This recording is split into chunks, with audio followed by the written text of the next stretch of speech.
Hallelujah. सबको जय मसीह। यीशु मसीह के नाम से इस ऑनलाइन आराधना में जो कोई हमारे साथ भाग ले रहे हैं, परमेश्वर की इस आराधना में हम हर एक को हम यीशु मसीह के नाम से हम आपका स्वागत करते हैं। उम्मीद रखते हैं कि आप जहां कहीं हो, आप सही सलामत यीशु मसीह के विश्वास में और आगे बढ़ रहे हैं बोलकर हम उम्मीद रखते हैं। हालेलुया। तो चलिए थोड़ा देर हम प्रार्थना कर हम इस आराधना में परमेश्वर की महिमा करेंगे। हालेलुया। सब अपने अपने आंखें बंद कर परमेश्वर के ओर अपने हाथ को उठाकर हृदय को ऊंचाई परमेश्वर से कर हम प्रार्थना करेंगे। धन्यवाद यीशु मसीह, धन्यवाद धन्यवाद धन्यवाद धन्यवाद धन्यवाद धन्यवाद करते हैं इस समय के लिए। हम धन्यवाद करते हैं एक नए दिन के लिए हमारे ज़िंदगी में जो आपने दिए हैं परमेश्वर, हम धन्यवाद करते हैं। धन्यवाद धन्यवाद धन्यवाद धन्यवाद धन्यवाद करते हैं। आप सर्वोच्च परमेश्वर हैं, हम आपकी धन्यवाद करते हैं। सारे सृष्टि के मालिक आप हैं, हम आपकी स्तुति और आराधना करते हैं। आप ही हमें संभाल कर अब तक अगुवाई कर रहे हैं। हालेलुया। हम आपका धन्यवाद करते हैं, हम आपका धन्यवाद करते हैं। धन्य धन्य धन्य स्वर्ग आपका सिंहासन है, ये पृथ्वी आपके पांव के चौखट है परमेश्वर। हम आपका धन्यवाद करते हैं। सर्वशक्तिमान परमेश्वर, हम आपकी स्तुति करते हैं। Hallelujah hallelujah. स्तुति के योग्य परमेश्वर, हम आपका स्तुति करते हैं। हालेलुया। यहोवा ईरे, हम आपकी स्तुति करते हैं। यहोवा राफा, हम आपका स्तुति करते हैं। यहोवा रुफेका, हम आपका स्तुति और आराधना करते हैं। Hallelujah hallelujah. पवित्र परमेश्वर, हम आपका स्तुति करते हैं। सिंहासन पे विराजमान परमेश्वर, हम आपका स्तुति करते हैं। Hallelujah hallelujah hallelujah. अंधकार आपसे आपके पास नहीं टहल सकती, हम आपकी स्तुति करते हैं। हालेलुया। स्वर्ग जैसा एक सुंदर जगह में वास करने वाले, पवित्र जगह में वास करने वाले, ज्योति के बीच में वास करने वाले पवित्र आत्मा पिता परमेश्वर यीशु मसीह, हम आपका स्तुति और आराधना करते हैं, आपकी ऊंचाई करते हैं। Hallelujah hallelujah hallelujah. Riga Lara दरा शिहातुना माला रगना माला रबा, हम आपकी धन्यवाद करते हैं। हमारे पापों को भूलने वाले परमेश्वर, हम आपका स्तुति करते हैं। हमारे पापों को जब हम बताकर उसको छोड़ देते हैं तो आप हमें आप ग्रहण करने वाले परमेश्वर, हम आपकी स्तुति करते हैं। हालेलुया। हमारे सामने हमारे शत्रुओं को तीतर बीतर करने वाले परमेश्वर, हम आपकी स्तुति और आराधना करते हैं। रिखनमाशी हाथुना माला रगना माला रबा परमेश्वर, इस आराधना का समय में जो कोई हमारे साथ आपकी स्तुति और आराधना बढ़ा रहा हो परमेश्वर, उनके अंदर आपकी उपस्थिति होने के लिए हम प्रार्थना करते हैं। हर एक भाई और बहन जितने भी बंधन में बांधे हुए हो या जितने भी बंधुआई उनके अंदर हो परमेश्वर, यीशु मसीह के नाम से इस आराधना के द्वारा एक छुटकारा प्राप्त होने के लिए हम विनती करते हैं, हम प्रार्थना करते हैं। Hallelujah hallelujah hallelujah. गाने वाले गीतों को आपके हाथों में समर्पण करते हैं, सुनने वाले वचनों को आपके हाथ में समर्पण करते हैं परमेश्वर। इस अंतिम समय में हमें पवित्रताई में अगुवाई करने वाले परमेश्वर, आप हमें आपके जैसे बनाने के लिए, हालेलुया, आपके आदतों को हम हमारे अंदर डालने के लिए हम इस आराधना का समय में हम प्रार्थना करते हैं। शुरू से लेकर परमेश्वर अंत तक परमेश्वर आप ही हमें अगुवाई करें। आपसे बढ़कर हमारे जिंदगी में कुछ भी नहीं है परमेश्वर। आपके कृपा के अलावा, आपके अनुग्रह के अलावा, आपके दया के अलावा परमेश्वर हम तो यहाँ खड़ा भी नहीं हो सकते हैं। आपके कृपा के अलावा हम शून्य है परमेश्वर। आप है तो हमारा जीवन आप में खुश है परमेश्वर। धन्यवाद करते हैं, धन्यवाद करते हैं। भाई और बहनों को, कलीसिया परिवारों को, बच्चों को आप आशीष करने के लिए हम विनती करते हैं। आपके हाथ में हम समर्पण करते हैं। यीशु मसीह के नाम से मांगते हैं पिता, आमेन। Hallelujah hallelujah.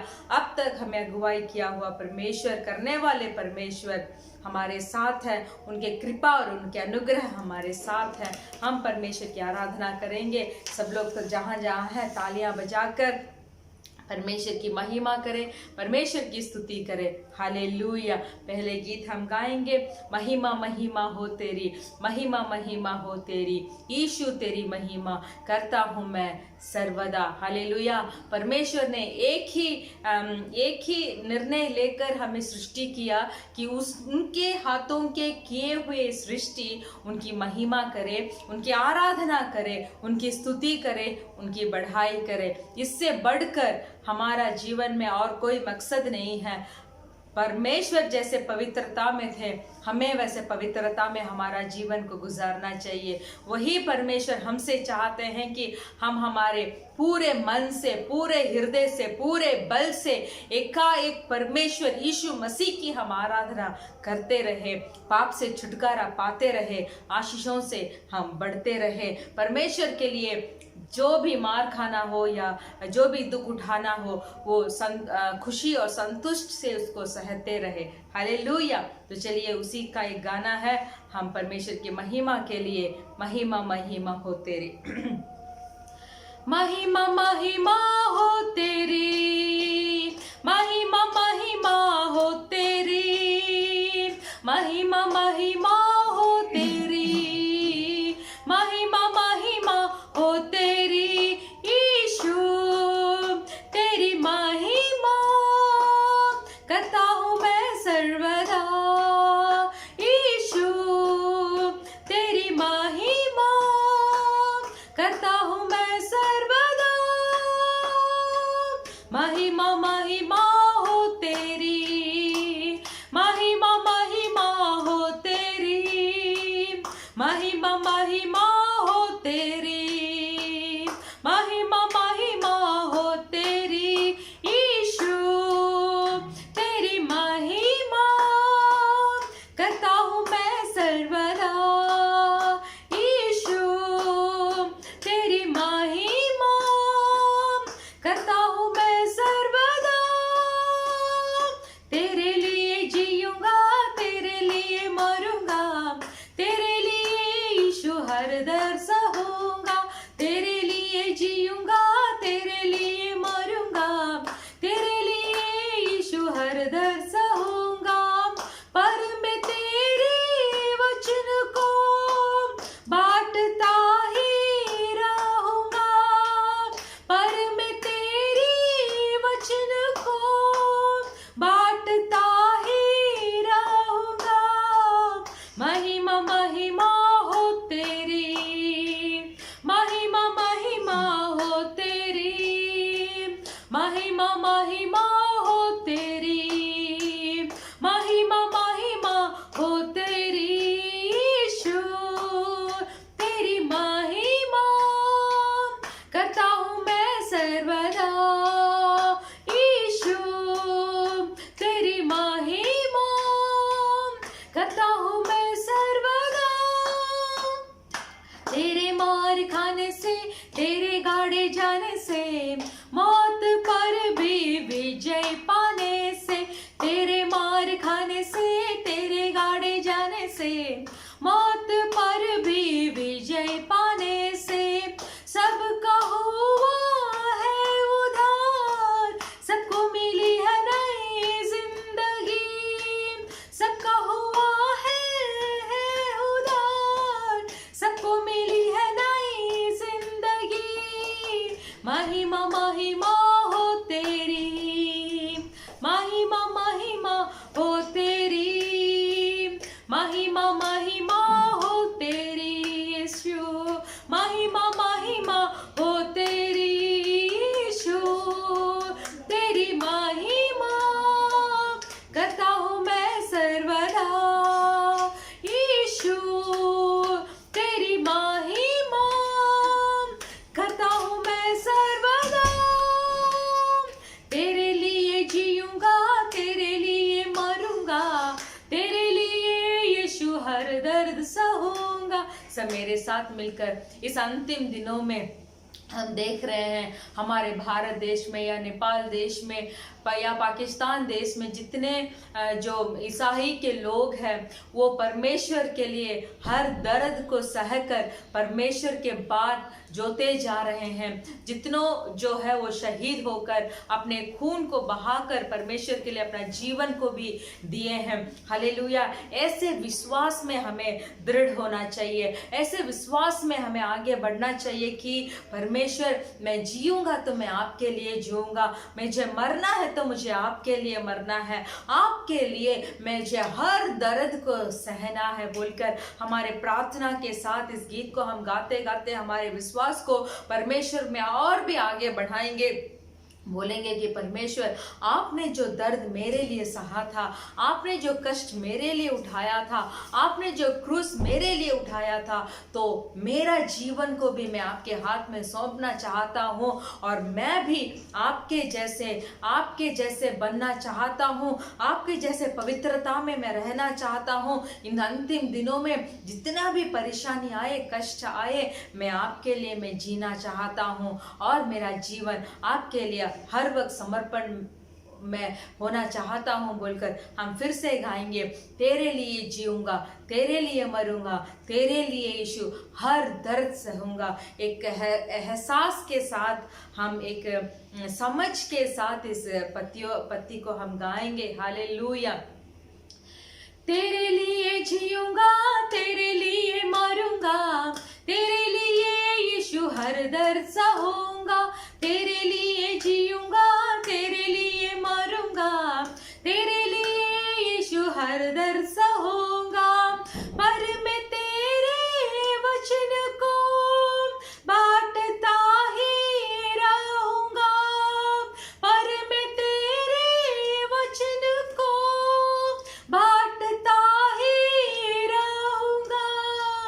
महिमा महिमा हो तेरी, महिमा महिमा हो तेरी, महिमा महिमा हो तेरी, महिमा महिमा हो तेरी यीशु, तेरी महिमा करता हूँ मैं सर्वदा यीशु, तेरी महिमा करता हूँ मैं सर्वदा। तेरे मार खाने से, तेरे गाड़े जाने से, मौत पर भी विजय पाने से, तेरे मार खाने से, तेरे गाड़े जाने से, मौत पर भी विजय पाने से, सबका हुआ है उद्धार, सबको मिली है नई जिंदगी, सबका हुआ है उद्धार, सबको मिली है नई जिंदगी। महिमा महिमा हो तेरी इस लौट आपकी, महिमा महिमा हो तेरी प्रभु, महिमा महिमा हो तेरी यीशु, महिमा महिमा हो तेरी यीशु, तेरी महिमा करता हूँ मैं सर्वदा यीशु, तेरी महिमा करता हूँ मैं सर्वदा। धन्यवाद यीशु मसीह, धन्यवाद धन्यवाद धन्यवाद कीजिए, स्तुति कीजिए मुंह खोलकर परमेश्वर की इस आराधना का समय में परमेश्वर की उपस्थिति को महसूस करने के लिए परमेश्वर को स्तुति कीजिए, परमेश्वर पवित्र आत्मा को स्वागत कीजिए। We welcome you holy spirit. इस आराधना का समय में पवित्र आत्मा, हम आपकी स्वागत करते हैं। हर एक भाई और बहन जहां कहीं बैठकर इस आराधना को सुनकर इस आराधना में भाग ले रहे हो परमेश्वर, जो कोई अपने जीवन को आपके हाथ में समर्पण कर रहे हो परमेश्वर, आपकी उपस्थिति, हालेलुया, पवित्र आत्मा की उपस्थिति हर एक को भरने के लिए हम विनती करते हैं, हम प्रार्थना करते हैं। हर एक भाई और बहन को भरिए, हृदय के अंदर आपकी उपस्थिति से भरिए परमेश्वर। Hallelujah hallelujah. जो भी बंधन में हो परमेश्वर, इस आराधना के द्वारा छुटकारा पाने के लिए हम विनती करते हैं। जितने भी रुकावटें हमारे और आपके बीच शहरपना बनकर खड़ी हो परमेश्वर यीशु मसीह के नाम से आज शहरपना को उठाकर मेरे हृदय को आपके हृदय के साथ जुड़ाने के लिए हम विनती करते हैं, विनती करते हैं, विनती करते हैं। Thank you Lord. धन्यवाद यीशु मसीह, धन्यवाद धन्यवाद धन्यवाद। हालेलुया। तू भलाई बिना कुछ करता नहीं, सब बुराई मिटाने वाले, सारे पाप क्षमा करने वाले, नया जीवन मुझे देने वाले। आमीन। जो हमारा जीवन जैसे भी परिस्थिति के अंदर गुजर रहा हो या जो भी वातावरण हमारे चारों ओर हो, अगर हमारे जीवन को हम परमेश्वर यीशु मसीह के हाथ में हम समर्पण करेंगे तो हमारी सारी बुराइयों को मिटाकर उस बुराइयों को हमारे शत्रुओं के सामने भलाई करने वाले कर दिखाने वाले एक सर्वोच्च परमेश्वर का हम आराधना कर रहे हैं। मेरे साथ मिलकर इस आराधना के गीत को आप भी गाइए। तू भलाई बिना कुछ करता नहीं, सब बुराई मिटाने वाले। अगर आपके शत्रु के सामने आप शर्मिंदा होकर खड़े हैं, अगर आपके शत्रुओं के सामने आप सर झुकाकर खड़े हैं, हालेलुया, तो हमारा आपके जीवन को हमारे परमेश्वर यीशु मसीह के हाथ में अगर आप समर्पण करेंगे तो हमारे जिंदगी में जितना भी रुकावटें हैं आगे जाने पे उसको परमेश्वर भलाई में बदल देंगे। हालेलुया। हमारे जिंदगी में जितना भी बुराई है, जितना भी चारों ओर जितना भी बुराई हमारे ओर आ रही है, उस बुराइयों को परमेश्वर यीशु मसीह ही भलाई में बदल सकते हैं। हालेलुया।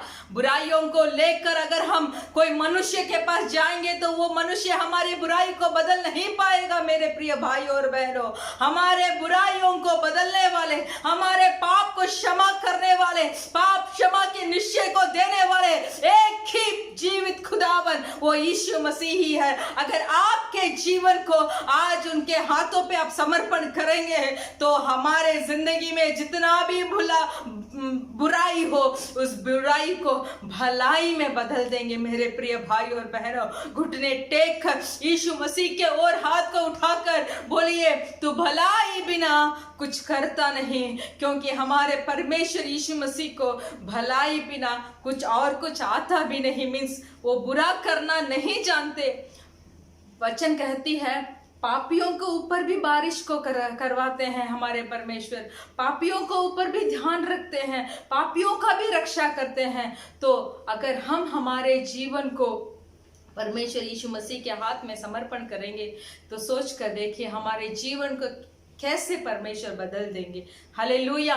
तो घबराइए मत, परेशानी मत हो जाइए, चिंता मत कीजिए, सब बोझ परमेश्वर के ऊपर उठाकर रखकर हम इस आराधना के गीत को गाएंगे एक प्रार्थना के साथ। हालेलुया। तू भलाई बिना कुछ करता नहीं, सब बुराई मिटाने वाले। तू भलाई बिना कुछ करता नहीं, सब बुराई मिटाने वाले, सारे पाप क्षमा करने वाले, नया जीवन मुझे देने वाले, सारे पाप क्षमा करने वाले, नया जीवन मुझे देने वाले। यीशु यीशु तू सबसे है महान। यीशु यीशु खुश रहती तुझ में ये जान। यीशु यीशु तू सबसे है महान। यीशु यस लॉर्ड। यीशु खुश रहती तुझ में ये जान, खुश रहती है तुझ में ये जान। करता हूँ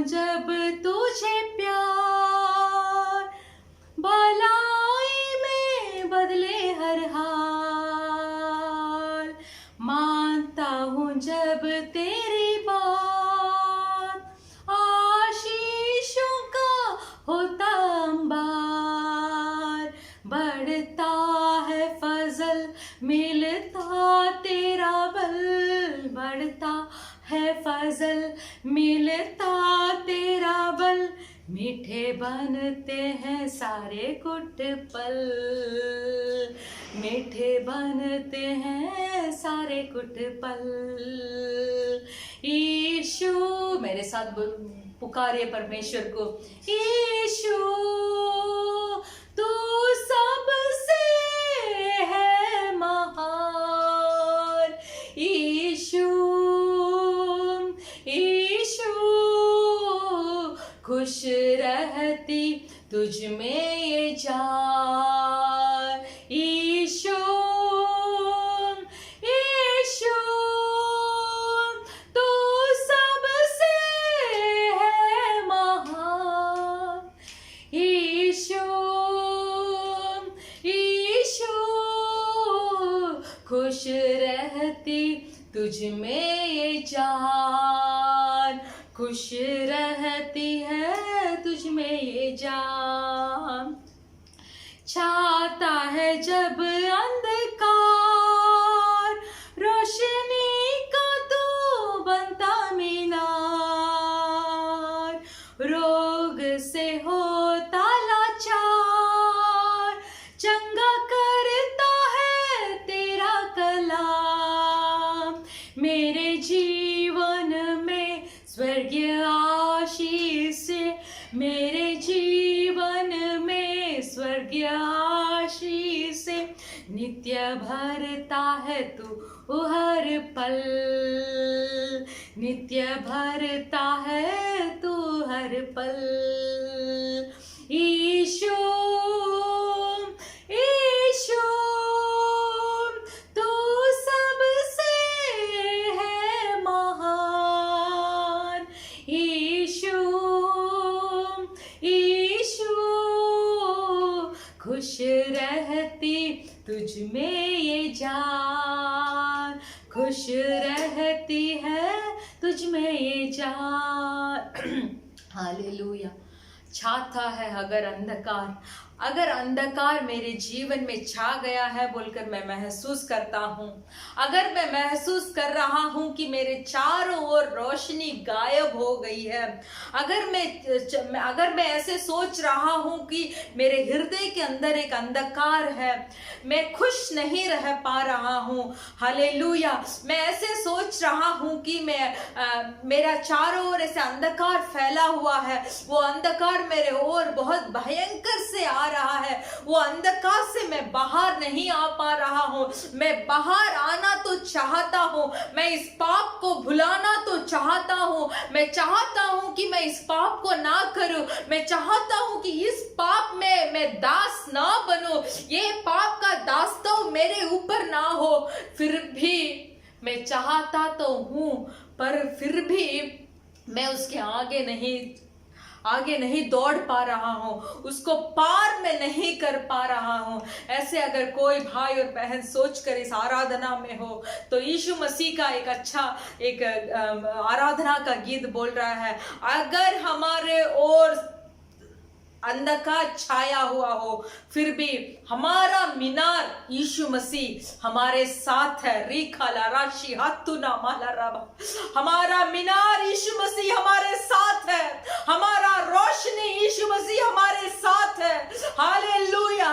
जो पवित्र परमेश्वर जिसके पास अंधकार टहल नहीं सकती, हालेलुया, जिसके पास सिर्फ रोशनी ही रोशनी है, अगर इस आराधना का समय में हम यीशु मसीह को देखकर, यीशु आपके बिना ये जीवन खुशी नहीं है, आपके बिना ये हृदय खुशी नहीं है, आपके बिना ये प्राण में खुशी नहीं है, आपके बिना मेरे आत्मा में, प्राण में, मेरा जीवन में, मेरी जिंदगी में आपके बिना खुशी नहीं है। मैं तो बहुत सारी चीजों को ढूंढ कर जा रहा था, मैं सोच रहा था इस राह पर मुझे खुशी मिलेगी, मुझे नहीं मिली। मैं सोच रहा था कि ये पाप करने से मुझे खुशी मिलेगी, मुझे नहीं मिली। आज एहसास के साथ, पूरी समझ के साथ मेरे जीवन को, मेरे जिंदगी को आपके पांवों में मैं समर्पण कर बोल रहा हूँ कि आप मेरे खुशी है, आप मेरे आनंद है, आप मेरे खुशी है। मेरा जीवन का खुशी आप है। मेरे जिंदगी में रोशनी फैलाने वाले परमेश्वर, शत्रुओं के सारे किया हुआ अंधकार में से छुटकारा देने वाले एक ही परमेश्वर यीशु मसीह बोलकर, मैं समझकर, मैं आज मेरे जीवन को आपके हाथ में मैं समर्पण कर रहा हूँ। चलिए सब लोग अपने अपने हाथों को उठाकर हमारे परमेश्वर यीशु मसीह के सामने सर को झुकाकर बोलिए, आज से मेरा जीवन को आपके हाथों में समर्पण करता हूँ। मुझे ऐसे खुशी चाहिए जो खुशी नित्य नित्य के लिए मेरे साथ हो। Hallelujah, hallelujah.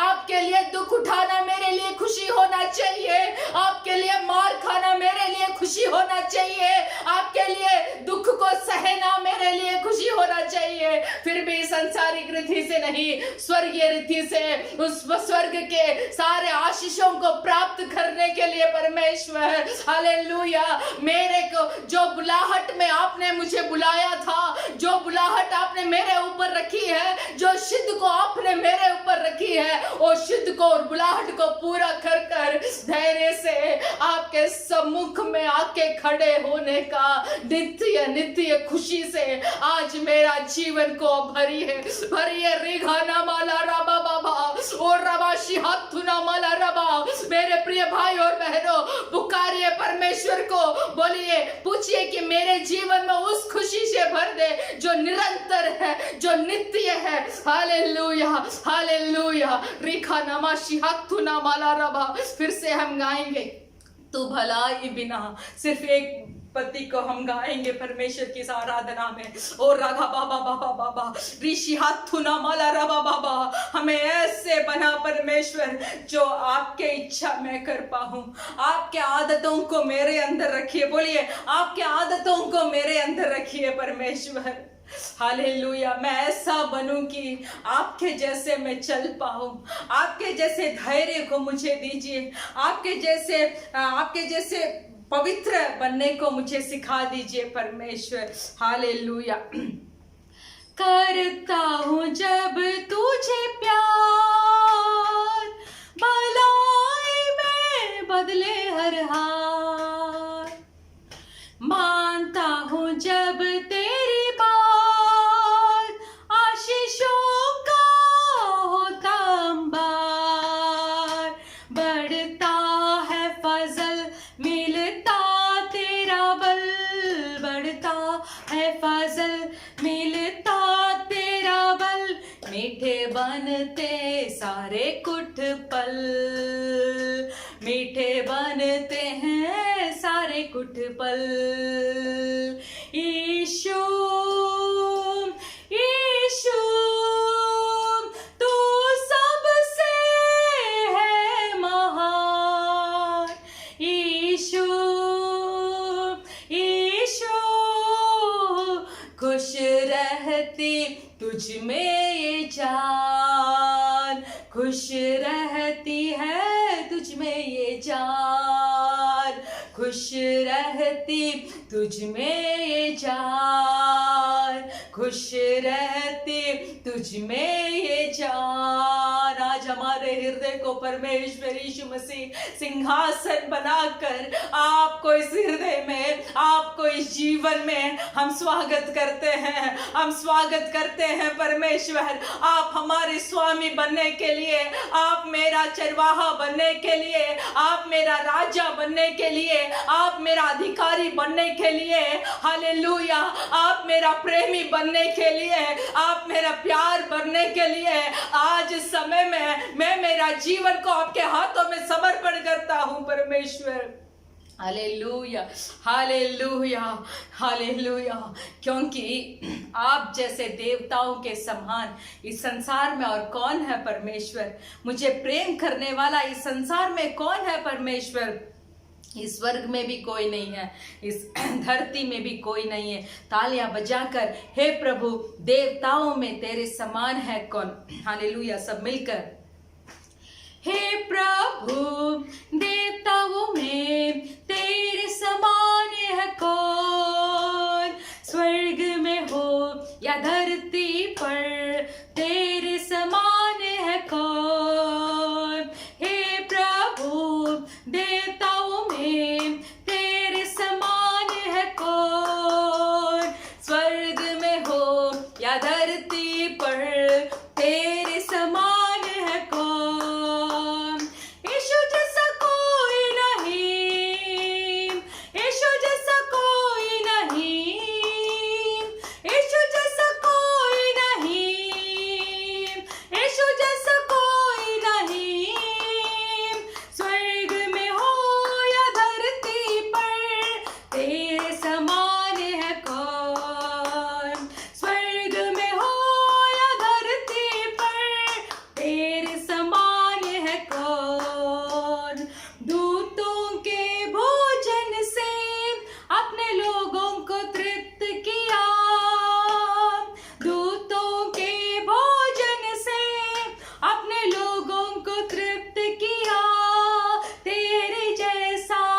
अपने लोगों से, तेरे जैसा है ना कोई जो प्रेम करे अपने लोगों से।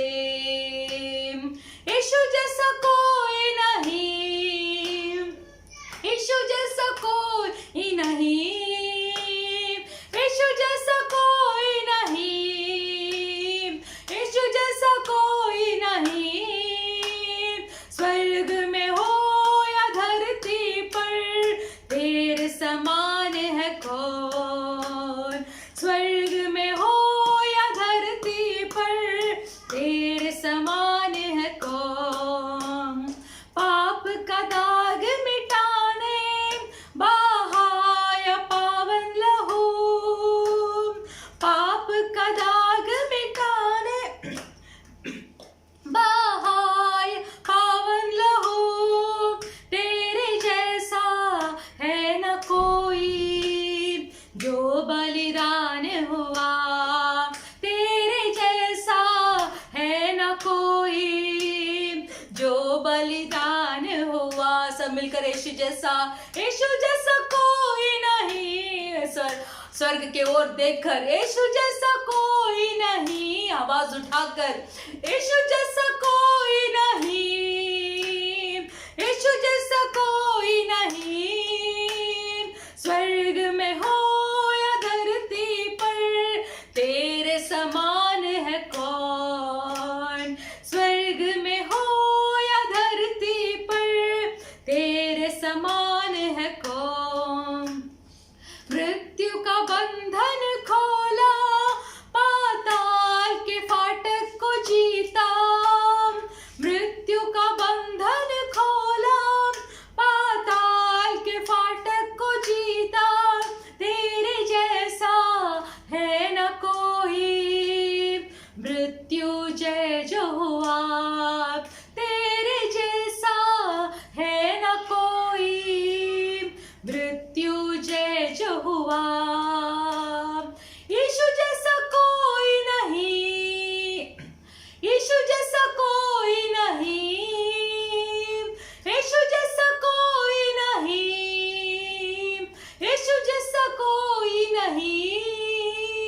स्वर्ग में हो या धरती पर यीशु जैसा कोई नहीं। स्वर्ग में हो या धरती पर यीशु जैसा कोई नहीं, यीशु जैसा कोई नहीं, यीशु जैसा कोई नहीं। हालेलुया। स्वर्ग में हो परमेश्वर या धरती पर हो परमेश्वर, आपके जैसे इस संसार में कौन है जो मुझे इतना प्रेम और प्यार करने वाला इस संसार में और कोई भी नहीं है परमेश्वर। भोजन देने वाले परमेश्वर, हालेलुया।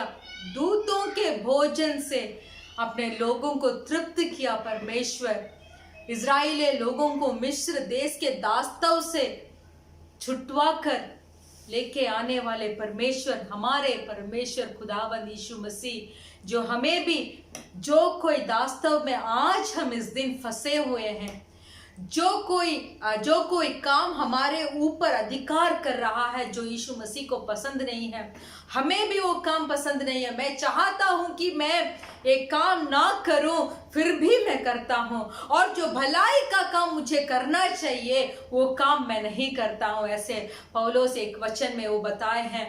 तो इस तरीके के मनुष्य से मुझे छुटकारा देने वाला कौन है? इस तरीके के मनुष्य से मुझे छुटकारा देने वाले एक ही परमेश्वर, जीवित जिंदा खुदा, जो मेरे लिए, मेरे पाप के लिए, मेरे अधर्म काम के लिए, हालेलुया, क्रूस को उठाकर उस कलवरी क्रूस में अपने अंतिम लहू बहाकर, वो लहू पानी की तरह बाहर आने तक सारे लहू को मेरे लिए बहाया, मेरे लिए मारा गया, मेरे लिए गाड़ा गया, मेरे लिए तीसरा दिन जी उठा। अब मुझे उस स्वर्गीय आशीषों को दिलाने के लिए जल्दी ही आने वाला है। मेरे प्रिय भाई और बहनों, हम बहुत अंतिम समय में आ गए हैं। हमारा हृदय वहीं यहाँ वहाँ तो तड़प रहा है, फिर भी हमारे आंखों को उस स्वर्ग के ओर हम लगाकर मेरे प्रभु यीशु मसीह जल्दी ही न्याय करने इस पृथ्वी पर आने वाले हैं। तो उनके लिए राह को मुझे तैयार करना है। जितना भी राहों पर कांटे आने दो, फिर भी उस कांटों को पार करवा कर अगर मैं यीशु मसीह से प्रेम करूंगा, अगर मैं यीशु मसीह का वचन का पालन करूंगा, अगर मैं यीशु मसीह का आज्ञा को पालन करूंगा, तो जरूर परमेश्वर भी उस स्वर्गीय आशीषों तक मेरे जीवन को पहुंचाएंगे। हालेलुया। हमें छोड़ने वाले परमेश्वर नहीं है, हमें त्यागने वाले परमेश्वर नहीं है। गए हफ्ते हमने वचन सुना कि हमारे छाप को परमेश्वर अपने हथेलियों में खेद कर रखे हैं। मेरे प्रिय भाई और बहनों, हमें खेद कर रखे हैं हमारे छाप को, हमें छोड़ने के लिए नहीं, हमारे छाप के अपने हथेली को खेद कर रखा, हथेलियों पर खेद खोद कर रखे हैं। हमें त्यागने के लिए नहीं, हमें उस स्वर्गीय आशीषों तक पहुंचाने के लिए ही हमारे परमेश्वर यीशु मसीह जैसे कोई देवता इस संसार में नहीं है।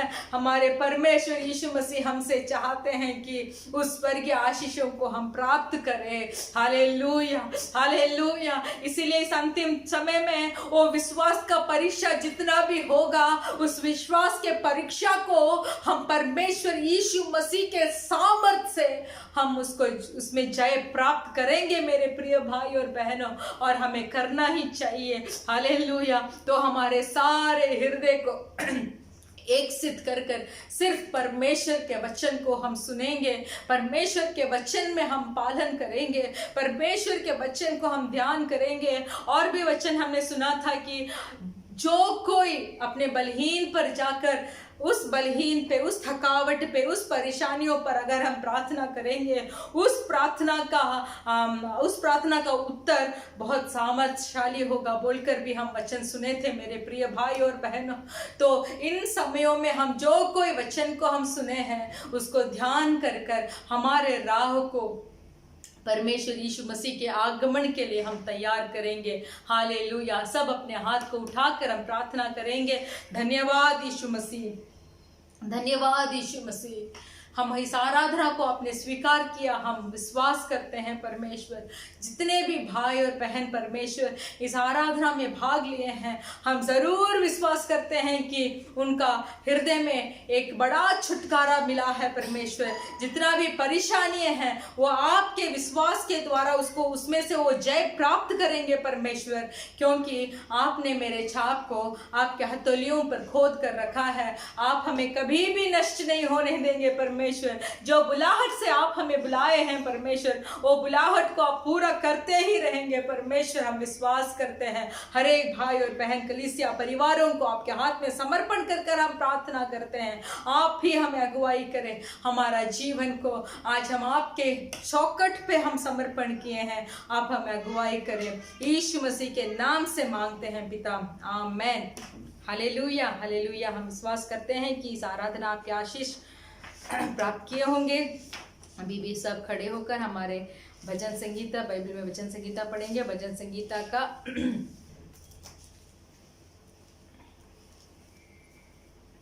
भजन संगीता 20 पढ़ेंगे, Psalms 20। विजय के लिए प्रार्थना। प्रधान बजाने वाले के लिए दाऊद का भजन। संकट के दिन यहोवा तेरी सुन ले, याकूब के परमेश्वर का नाम तुझे ऊंचे स्थान पर नियुक्त करे। वह पवित्र स्थान से तेरी सहायता करे और सिय्योन से तुझे संभाल ले। वह तेरी सब अन्न बलियों को स्मरण करे और तेरे होम बलि को ग्रहण करे। वह तेरे मन की इच्छा पूरी करे और तेरी सारी युक्ति को सफल करे। तब हम तेरे उद्धार के कारण ऊंचे स्वर से हर्षित होकर गाएंगे और अपने परमेश्वर के नाम से झंडे खड़े करेंगे। यहोवा तुझे मुंह मांगा वरदान दे। अब मैं जान गया कि यहोवा अपने अभिषिक्त का उद्धार करता है। वह अपने दाहिने हाथ के उद्धार करने वाले पराक्रम से अपने पवित्र स्वर्ग पर से सुनकर उसे उत्तर देगा। किसी को रथों का और किसी को घोड़ों का भरोसा है, परंतु हम तो अपने परमेश्वर यहोवा ही का नाम लेंगे। वे तो झुक गए और घिर पड़े, परंतु हम उठे और सीधे खड़े हैं। ये यहोवा बचा ले, जिस दिन हम पुकारे तो महाराजा हमें उत्तर दे। हालेलुया। हमारा भरोसा सिर्फ हमारे परमेश्वर यीशु मसीह के ऊपर है। यही वचन हम आज के दिन हम परमेश्वर से बोलेंगे, परमेश्वर मेरे पास जितने भी कार्य हो, काम हो, दौलत हो, संपत्ति हो, अच्छे शरीर हो, मैं किसके ऊपर भी मेरा भरोसा को नहीं रखना चाहता हूँ परमेश्वर। मैं मेरा भरोसा को सिर्फ आपके ऊपर मैं रखना चाहता हूँ। कौन सा वो परमेश्वर जो पवित्र स्वर्ग पर सुनकर उत्तर देने वाले एक देवता परमेश्वर के ऊपर मेरा भरोसा को मैं आज के दिन रखता हूँ। हालेलुया। सब मिलकर हम प्रार्थना करेंगे। सब अपने अपने जगह में घुटने टेक कर हम इस तिथि के लिए हम प्रार्थना करेंगे। हालेलुया। हमारे कलीसिया परिवारों के लिए, सारे देशों के लिए, सारे लोगों की उद्धार के लिए हम प्रार्थना करेंगे। धन्यवाद, धन्यवाद। सब गहरे हृदय से इस प्रार्थना के समय का उपयोग कर कर एक सच्चे हृदय से हम परमेश्वर से पूछेंगे, क्योंकि परमेश्वर उस स्वर्ग से हमें उत्तर देने वाले परमेश्वर है। हालेलुया। धन्यवाद, धन्यवाद, धन्यवाद यीशु मसीह। इस दिन के लिए हम धन्यवाद कहते हैं। इस दिन में भी हमारे कलीसिया परिवारों को हालेलुया आपके हाथ में हम समर्पण करते हैं परमेश्वर। जो भी ज़रूरतों पे हो, या जो भी बहन या भाई कोई भी रोग में तड़प रहे हो, परेशानियों के बीच में, चिंता के बीच में अपने जीवन को गुजार रहे हो परमेश्वर, हम सब भाई और बहन को, हमारी कलीसिया परिवारों को हालेलुया आपके हाथों पे हम समर्पण करते हैं। आप ही हमारे परमेश्वर यहोवा है, जो हमारी सारी बुराइयों को भलाई में बदलने वाले परमेश्वर है। हम परमेश्वर धन्यवाद। हमारे इस सारी पृथ्वी में सारी मानव जातियों को आपके हाथों में हम समर्पण करते हैं। हालेलुया।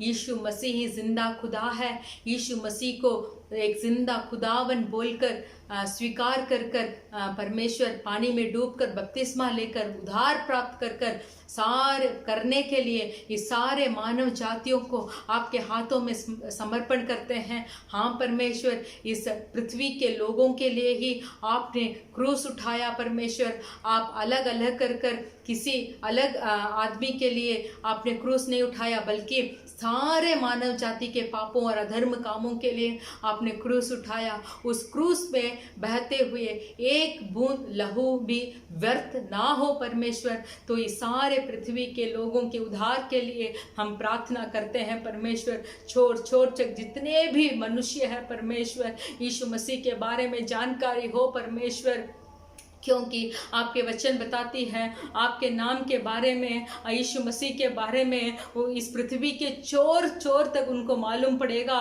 फिर आपके राज्य इस पृथ्वी पर आएगा परमेश्वर। तो आपके राज्य इस पृथ्वी पर आने के लिए परमेश्वर सारे लोग तैयारी होने के लिए हम विनती करते हैं परमेश्वर। हम विनती करते हैं परमेश्वर अधिकारी लोगों के लिए, हालेलुया, इस एक राज्य का प्रधानमंत्री के लिए, हालेलुया, आपके हाथ में हम उनको समर्पण करते हैं। गरीब लोगों के ज़रूरतों को पूरा करने में वो लोग अपने मन को लगाने के लिए परमेश्वर आप ही उनसे बात करें परमेश्वर। हालेलुया। सिर्फ वही नहीं, पृथ्वी के सारे जितने भी देश है परमेश्वर, उसके ऊपर परमेश्वर आपकी जागृति होने के लिए हम प्रार्थना करते हैं। आपकी जागृति हो परमेश्वर। शत्रु के सारी क्रिया मिटाने के लिए हम प्रार्थना करते हैं परमेश्वर। शत्रु के जाल में कोई भी फंसना ना पाए परमेश्वर। हालेलुया। हर एक को परमेश्वर आपके प्यार को दीजिए, आपके प्रेम को महसूस करने का एक समय को आप जल्दी ही देने के लिए हम प्रार्थना करते हैं परमेश्वर। देश देश के लोग आपको जिंदा खुदा बोलकर ग्रहण करने के लिए परमेश्वर हम प्रार्थना करते हैं, हम विनती करते हैं परमेश्वर। धन्यवाद। हमारी सारी कलीसियाओं को आपके हाथ में समर्पण करते हैं। विशेष कर इस अंतिम दिनों में जितने भी शहीद हो रहे हैं ईसाई के लोग, परमेश्वर आपके वचन के निमित्त जो भी शहीद हो रहे हैं, वो गेहूं जो बोया गया है परमेश्वर, वो गेहूं परमेश्वर 30, 60 और 100 गुना फल देने के लिए परमेश्वर हम प्रार्थना करते हैं। परमेश्वर आपके हाथों में समर्पण करते हैं, यीशु मसीह के नाम से मांगते हैं पिता, आमेन। हालेलुया। हमारी सूचना ये है कि हमारा कलीसिया हर शुक्रवार के दिन शाम को 4 बजे से 6 बजे तक होता है। तो हमारा ऑनलाइन आराधना में सब लोग भाग लीजिए। आपके दोस्तों को हमारा ये आराधना जो है शेयर कीजिए। जो कलीसिया पे नहीं आ सकते हैं, जो नहीं आते थे, पुराने दोस्त हैं, सबको शेयर कीजिए। हम विश्वास करते हैं कि जो वचन हम सुन रहे हैं इतने दिनों में, वो वचन ज़रूर हर के अंदर क्रिया करता है। हालेलुया। क्योंकि वो वचन पवित्र आत्मा के द्वारा आ रहा है, हम विश्वास करते हैं। तो आप ज़रूर इस ऑनलाइन आराधना में भाग लीजिए और आगे आने वाले समयों के लिए आप प्रार्थना कीजिए। अभी हम हमारे संदेश की ओर हम ध्यान करेंगे।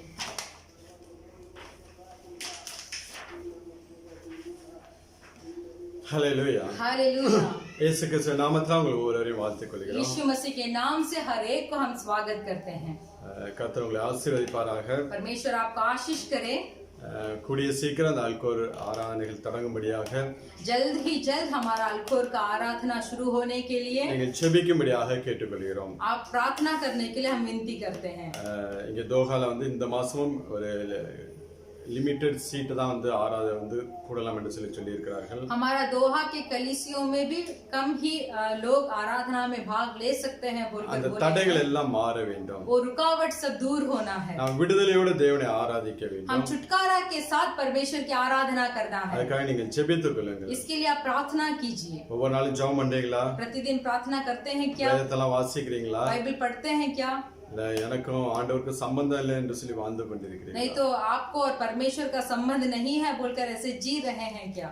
ஒவ்வொரு நாளும் தேவனை தேடுகிற பிள்ளைகளாக இருக்க வேண்டும்। प्रतिदिन हमें परमेश्वर को खोजना चाहिए। ஒவ்வொரு நாளும் அவருடைய பலத்தால் நாம் நிரப்பப்படுகிற பிள்ளைகளாக இருக்க வேண்டும்। प्रतिदिन परमेश्वर के बल से हमें भरना चाहिए। நாம் எந்த அளவுக்கு ஆண்டவர் மேல் வாஞ்சையா இருக்கிறோமோ, हम कितना परमेश्वर के अंदर आशा रखे हैं, அந்த அளவுக்கு தேவன் நம்மை நிரப்பி ஆசீர்வதிக்கிறவராக तो இருக்கிறார்। उतना ही आशाओं में परमेश्वर हमें भी भरकर आशीष करेंगे। அதனால ஒவ்வொரு நாளும் நாம் வாஞ்சிக்கிற பிள்ளைகளாக, इसीलिए प्रतिदिन हमें चाहना चाहिए। இப்படி ஒவ்வொரு நாளும் போன் பண்ணி நம்ம தேசங்களில் இருக்க நம்மளுடைய சொந்த தேசங்களில் குடும்பத்தோட நாம் பேசுகிறோமோ, जैसे हमारे देश में हमारे परिवार रिश्तेदार है, प्रतिदिन हम उनसे फोन कर जैसे उनका शुद्धि लेते हैं, அதே போல நாம் தேவனோடு பேசுகிற பிள்ளைகளாக இருக்க வேண்டும்। वैसे ही हमें परमेश्वर के साथ भी बात करना चाहिए। அப்படிப்பட்ட பிள்ளைகளை கர்த்தர் இன்னும் இன்னும் ஆசீர்வதிப்பார்। उस तरीके के लोगों को परमेश्वर और भी आशीष करते हैं। கர்த்தர் உங்களை ஆசீர்வதிப்பாராக। परमेश्वर आपको आशीष करे। இந்த நாள் வேத வார்த்தைக்கு நேராக நாம் கடந்து செல்லலாம்। आज भी हम हमारे पवित्र बाइबल के ओर हम ध्यान करेंगे। மத்தேயு எழுதின சுவிசேஷம் 14ஆம் அதிகாரம்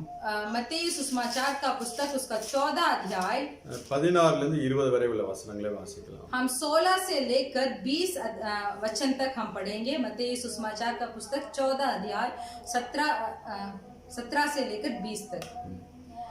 उन्होंने उससे कहा, यहाँ हमारे पास 5 रोटी और 2 मछलियों को छोड़ और कुछ नहीं है। उसने कहा, उनको यहाँ मेरे पास ले आओ। तब उसने लोगों को घास पर बैठाने को कहा और उन 5 रोटियों और 2 मछलियों को लिया और स्वर्ग की ओर देखकर धन्यवाद किया और रोटियां तोड़ तोड़ कर चेलों को दी। और चेलों ने लोगों को जब सब खाकर तृप्त हो गए, तो चेलों ने बचे हुए टुकड़ों से भरी हुई 12 टोकरियों उठाई और खाने वाले स्त्रियों और बालकों को छोड़कर 5000 पुरुष के लगभग थे। हालेलुया। हालेलुया। ஆண்டவரே இயேசு கிறிஸ்து परमेश्वर यीशु मसीह வனாந்தரமான ஒரு இடத்துல தனிமையா இருக்கும்படியாக கடந்து போகிறார்। जंगल के जगह में अकेले रहने के लिए वहां जाते हैं। அதாவது யோவான் ஸ்நானகன் மரணத்தை குறித்து ஆண்டவர் கேள்விப்படுகிறார்। ऐसा है कि यूहन्ना बपतिस्मा का मृत्यु के बारे में यीशु मसीह सुनते हैं। கொஞ்ச நேரம் தனியாய் வனாந்தரத்தில் இருக்கலாம் இருக்கலாம் என்று சொல்லி ஆண்டவர் போகும்போது इसीलिए अकेले में थोड़ा जंगल में रहेंगे बोलकर वहां जाते समय அதை கேள்விப்பட்ட ஜனங்கள் उसके बारे में सुनने वाले जो लोग होते हैं ஆண்டவரை இயேசு கிறிஸ்துவை தேடி வருகிறார்கள். तो परमेश्वर यीशु मसीह को ढूंढ कर आए. அங்க வருகிற ஜனங்கள் வியாதியஸ்தர்கள் எல்லாம் ஆண்டவர் சுஸ்தமாக்குகிறார். वहां जितने भी रोग में आए हुए व्यक्ति थे उनको सब यीशु मसीह ने चंगा किया. சாயங்கால நேரமான பொழுது शाम के समय होते समय அந்த நேரத்தில் அவர்களுக்கு சாப்பாடு கொடுக்க வேண்டும் என்று சொல்லி ஆண்டவர் இயேசு கிறிஸ்து சொல்கிறார். तो यीशु मसीह बताते हैं कि इन लोगों को कुछ खाने के लिए देना है. அப்ப உங்களிடத்தில் என்ன இருக்கு என்று சொல்லி கேட்கிறார். तो वो पूछ रहे हैं कि आपके पास क्या है. 5 அப்பமும் 2 மீன் இருக்கு என்று சொல்லி அப்பத்தை ஆண்டவருடைய கையில் கொடுக்கிறார். तो 5 रोटी और 2 मछलियां हैं बोलकर उसको सब परमेश्वर के हाथों में दिया. அது ஆண்டவர் வாங்கி ஆசீர்வதித்து 5000 பேருக்கு மேற்பட்டவர்களை போஷிக்கிறவராக இருக்கிறார். तो वो खाने को परमेश्वर ने लिया, आशीष किया और वो भोजन को 5000 को खिलाया. இதான் அந்த சம்பவம். यही है ये संभव. இந்த சம்பவத்துல நாம் பார்த்தோமேனா इस संभव में हम देखेंगे तो ஆண்டவர் இயேசு கிறிஸ்து அப்பத்தை வாங்கி परमेश्वर यीशु मसीह उस रोटी को लेकर அதை ஆசீர்வதித்து उसको आशीष कर அதை பிட்டு उसको तोड़कर அது சீஷர்களுக்கு கொடுக்கிறார்கள். उसको चेलों को देते हैं. சீஷர்கள் அதை அங்குள்ள ஜனங்களுக்கு பந்தியில் வைக்கிறார்கள். तो चेलों क्या करते हैं वहां जितने लोग हैं उनमें बांटते हैं. 5000 புருஷர்கள் சாப்பிட்டார்கள் என்று சொல்லி வேதம் சொல்கிறது. बाइबल बताती है कि उसमें 5000 पुरुष ये रोटी को खाए. அது வேதத்துல ஆண்டவர் இயேசு கிறிஸ்து இருந்த நாட்களிலே हमारे बाइबल में जहां परमेश्वर यीशु मसीह जो काल में रहते थे எங்கெங்க அவருடைய கைக்கு அப்பம் வருகிறதோ जहां कहीं उनके हाथ में रोटी आती थी அதெல்லாம் உடைத்து அவர் கொடுக்கிறவராக காணப்படுகிறார். तो वहां हम देखते हैं कि वो रोटी को 2 टुकड़े कर वो देते हैं सबको. அப்பத்தை எடுத்து रोटी को लेकर ஸ்தோத்திரம் பண்ணி उसको स्तुति कर அதை பிட்டு சீஷர்களுக்கு கொடுத்தார். उसको तोड़कर उसमें से एक भाग को चेलों को दिया. இது உங்களுக்காக பிற்கப்படுகிற என்னுடைய சரீரமாக இருக்கிறது என்று சொல்லி அங்கே அவர் சொல்லுகிறார். वो ऐसे बोलते हैं कि ये आपके लिए तोड़ा गया मेरा शरीर है बोलकर उसको देते हैं. இந்த சம்பவத்தை நாம் பார்த்தோம் என்றால் इस संभव को अगर हम देखेंगे ஆண்டவர் அந்த அப்பத்தை ஆசீர்வதிக்கிறார். परमेश्वर उस रोटी को आशीष करते हैं. அது அப்படியே ஜனங்களுக்கு கொடுத்திருந்தாலும் அது பழுகி பெருகி இருந்திருக்கும். वो वैसे ही आशीष किया हुआ रोटी को लोगों के बीच में बांटे हुए होंगे तो भी वो बहुत बड़ा फैला बहुत और बड़ा हुआ होगा. ஆண்டவரால் அப்படியும் செய்திருக்க முடியும். परमेश्वर वैसे भी कर सकते थे. ஆனாலும் ஆண்டவர் அதை உடைக்கிறார். फिर भी परमेश्वर वो रोटी को तोड़ते हैं. அதை உடைத்து அதுக்கப்புறம் பெருக பண்ணுகிறார். वो उसको तोड़ते हैं उसके बाद उसका बढ़ाई करते हैं. கொஞ்சம் அந்த அப்பத்தை கொஞ்சம் யோசிச்சு பாருங்களேன். वो रोटी को थोड़ा सोच कर देखिए. அந்த அப்பம் ஆண்டவருடைய கைக்கு போகும்போது वो रोटी जब परमेश्वर के हाथ में जाती அந்த है கோதுமை மணியானது கொஞ்சம் சந்தோஷப்பட்டிருக்கும். वो गेहूं का दाना है थोड़ा खुश हुआ होगा. அந்த பூமியில் முளைக்கப்பட்டதனுடைய அர்த்தம் தேவனுடைய கையில் நான் சென்றடைகிறேன் என்று சொல்லி वो गेहूं ऐसे सोचा होगा कि मैं इस पृथ्वी में उपजा गया हूँ. वो उपजने का अर्थ है ये है कि मैं परमेश्वर के हाथ में मैं गया हूँ. அதாவது இந்த கோதுமை மணியானது மிஷின்ல அடிக்கப்பட்டு உடைக்கப்பட்டு மாவாகி அதுக்கப்புறம் அப்பமாக மாறி வருகிறது. ये गेहूं का दाना क्या होता है वो एक मशीन के अंदर जाता है उसको पिसाया जाता है फिर आटा होता है फिर आटे के बाद वो रोटी बनाया जाता है. ஆண்டவருடைய கரத்துக்கு வருவதற்கு முன்பதாகவே அது ஒரு ப்ராசஸ்க்குள்ளே கடந்து வந்திருக்கிறது. परमेश्वर के हाथ से आने के पहले ही वो रोटी वो गेहूं का दाना आटा बनने के लिए बहुत सारे प्रोसेस के अंदर गुजर कर ही वो परमेश्वर के हाथ में आया है. ஆனால் அது பத்தாது என்று சொல்லி फिर भी ये काफी नहीं है बोलकर ஆண்டவர் அந்த அப்பத்தை எடுத்து परमेश्वर और रोटी को लेकर மீண்டும் உடைக்கிறார். फिर से तोड़ते हैं. அதை உடைத்து அதுக்கப்புறம் அதை பழுக பண்ணுகிறார். उसको तोड़ते हैं उसके बाद वो रोटी को बहुत सारे लोगों को देने के लिए और आगे बढ़ाते हैं. இதுதான் ஆண்டவருடைய ஃபார்முலா.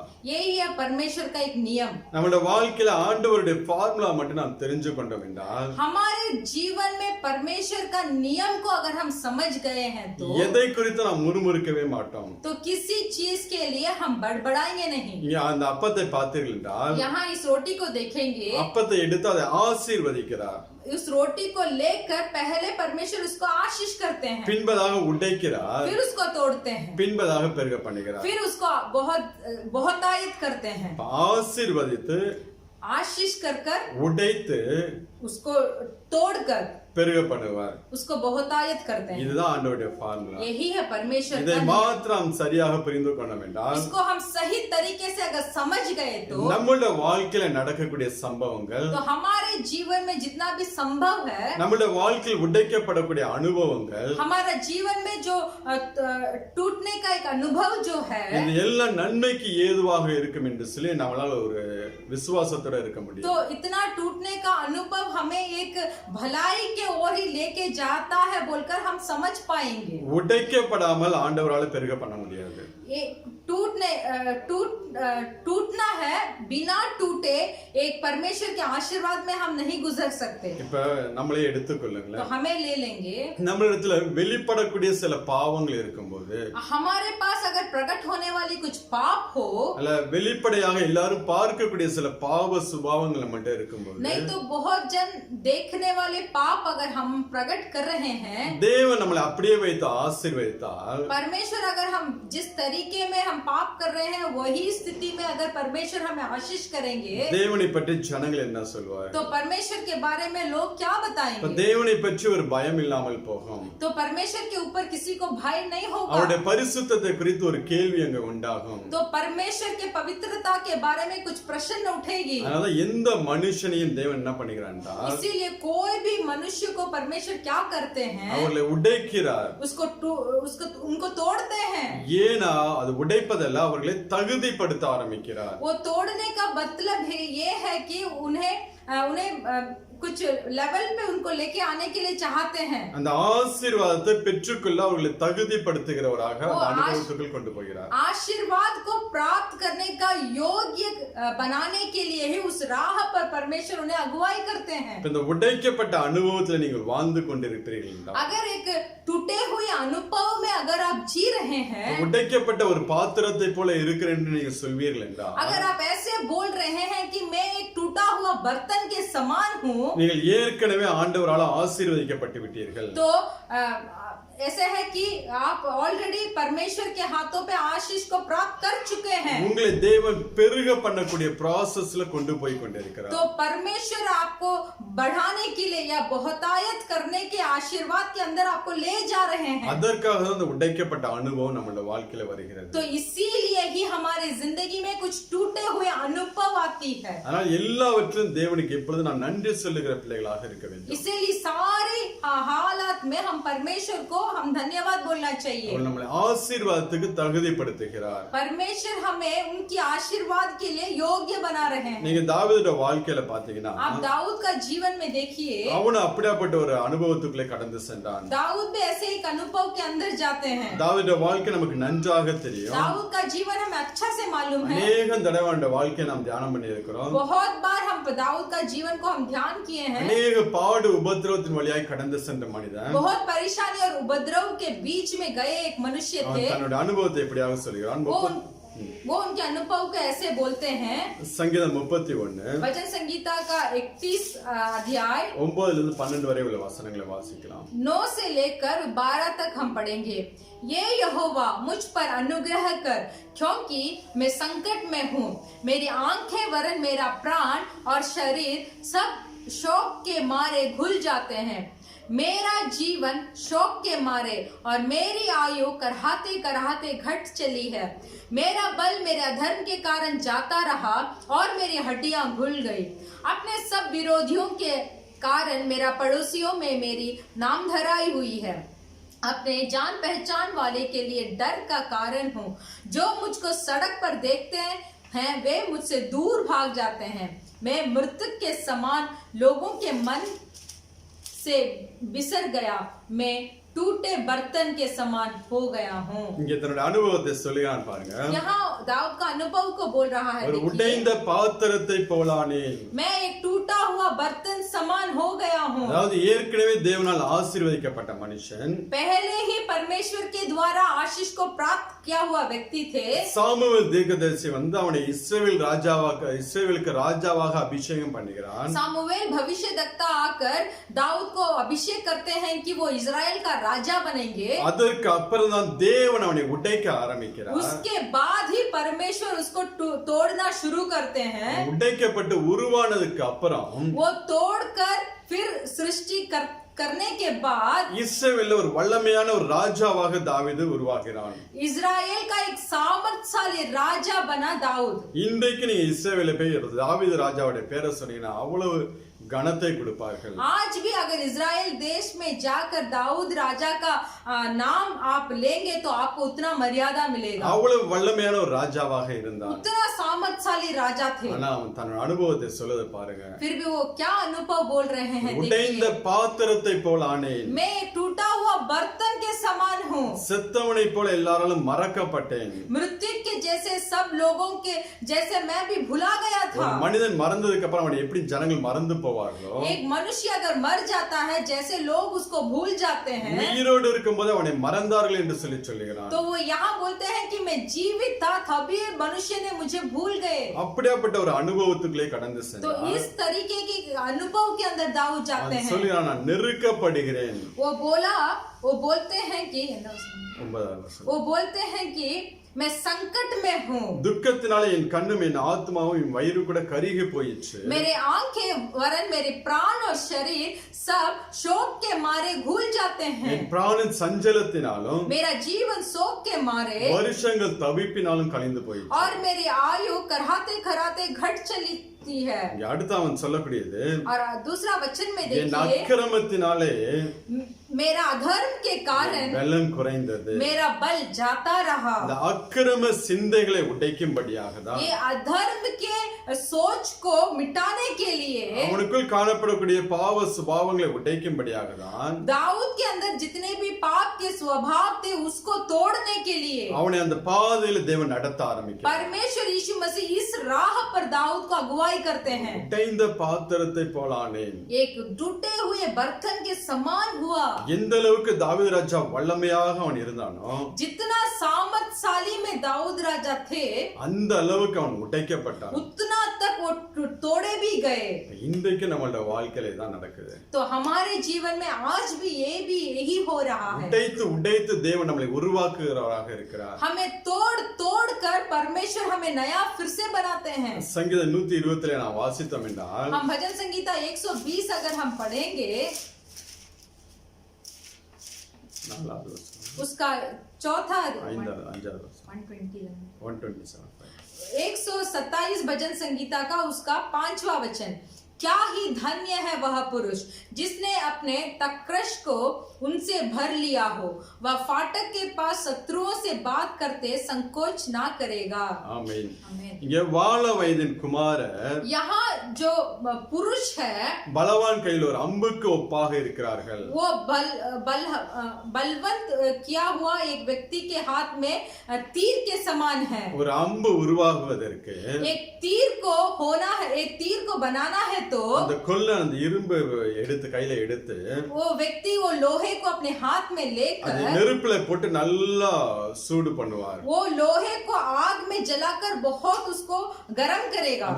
அந்த இரும்பு மெல்ட் ஆகிற வரைக்கும் அதை சூடு பண்ணுவார். वो लोहा जो है वो पिघलने तक उसको गर्म करेंगे. அதுக்கப்புறம் அதை அடித்து வளைக்க ஆரம்பிப்பார். फिर उसके बाद उस लोहे के ऊपर मार कर उसको थोड़ा अलग तरीके से बनाएंगे. அதை வளைத்து திருப்பி தண்ணியில போடுவார். उसको वो एक बेंड करने के बाद उसको फिर से पानी में डालेंगे. திருப்பி எடுத்து பார்க்கும்போது फिर से जब उसको उठाकर देखेंगे, அவர் வேணுங்கிற மாதிரி அது உருவத்துல வந்திருந்தால், जो व्यक्ति वो तीर को बनाने के तरह ही वो तीर अगर आया है तो அதை பயன்படுத்த ஆரம்பிப்பார். उसको प्रयोग करेगा. இல்லை என்றால் नहीं तो மீண்டும் அதை நெருப்புல போட்டு फिर से वो लोहे को आग में அதை जलवाकर அடித்து उसको मारकर அவர் வேணுங்கிற உருவத்தை கொண்டு வந்து तो क्या रूप उसको चाहिए वो रूप आने तक பின்பதாக எடுத்து பயன்படுத்துவார். वो रूप आने के बाद फिर उसको प्रयोग करेगा. நம்மளோட வாழ்க்கையில இப்படிதான் हमारा जीवन में भी ऐसे ही है. நம்மளை பல தரப்பட்ட இப்படியாப்பட்ட ப்ராசஸ்க்குள்ள இப்படியாக ஆண்டவர் கொண்டு போவார்.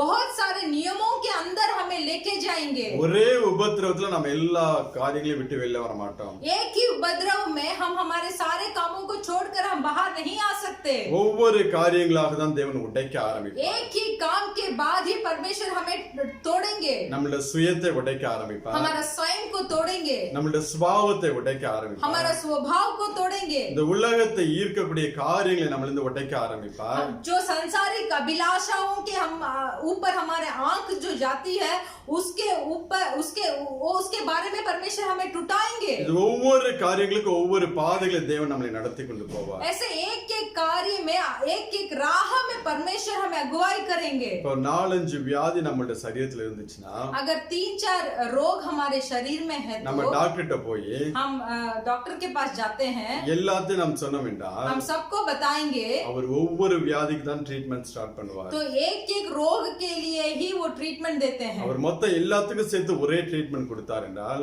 अगर सारे रोग को वो वैद्य एक ही इलाज देंगे எல்லாத்துக்கும் மெடிகேஷன் நமக்கு மெடிசன் கொடுத்தார் என்றால் तो सबको एक ही दवा देंगे நம்மளுடைய சரீரத்துல வேற ஒரு புது பிரச்சனை கிளம்ப ஆரம்பிக்கும். तो हमारे शरीर में नया और कुछ परेशानी शुरू हो जाएगी. ஒவ்வொரு வியாதியாக சரிப்படுத்தி தான் நம்மளை கொண்டு வருவார்கள். इसीलिए एक एक रोग में हमें इलाज देकर हमें चंगाई कर हमें बाहर लेके आएंगे. அதே போலதான் தேவன் நம்மளை உடைக்கும் போதும் वैसे ही परमेश्वर अगर हमें तोड़ते हैं ஒவ்வொரு காரியங்களாக தான் உடைக்க ஆரம்பிப்பார். तो एक एक कार्य में हमें टुटवाएंगे. ஒரே நேரத்துல உடைக்க மாட்டார். एक ही समय हमें तोड़ेंगे नहीं. நீங்க யோபுடைய புத்தகம் 33ஆம் அதிகாரத்துல आप अय्यूब का पुस्तक का 33 अध्याय को अगर आप पढ़ेंगे 29-30 वचनங்களை வாசித்தோம் என்றால் उसको 29 और 30 को हम पढ़ेंगे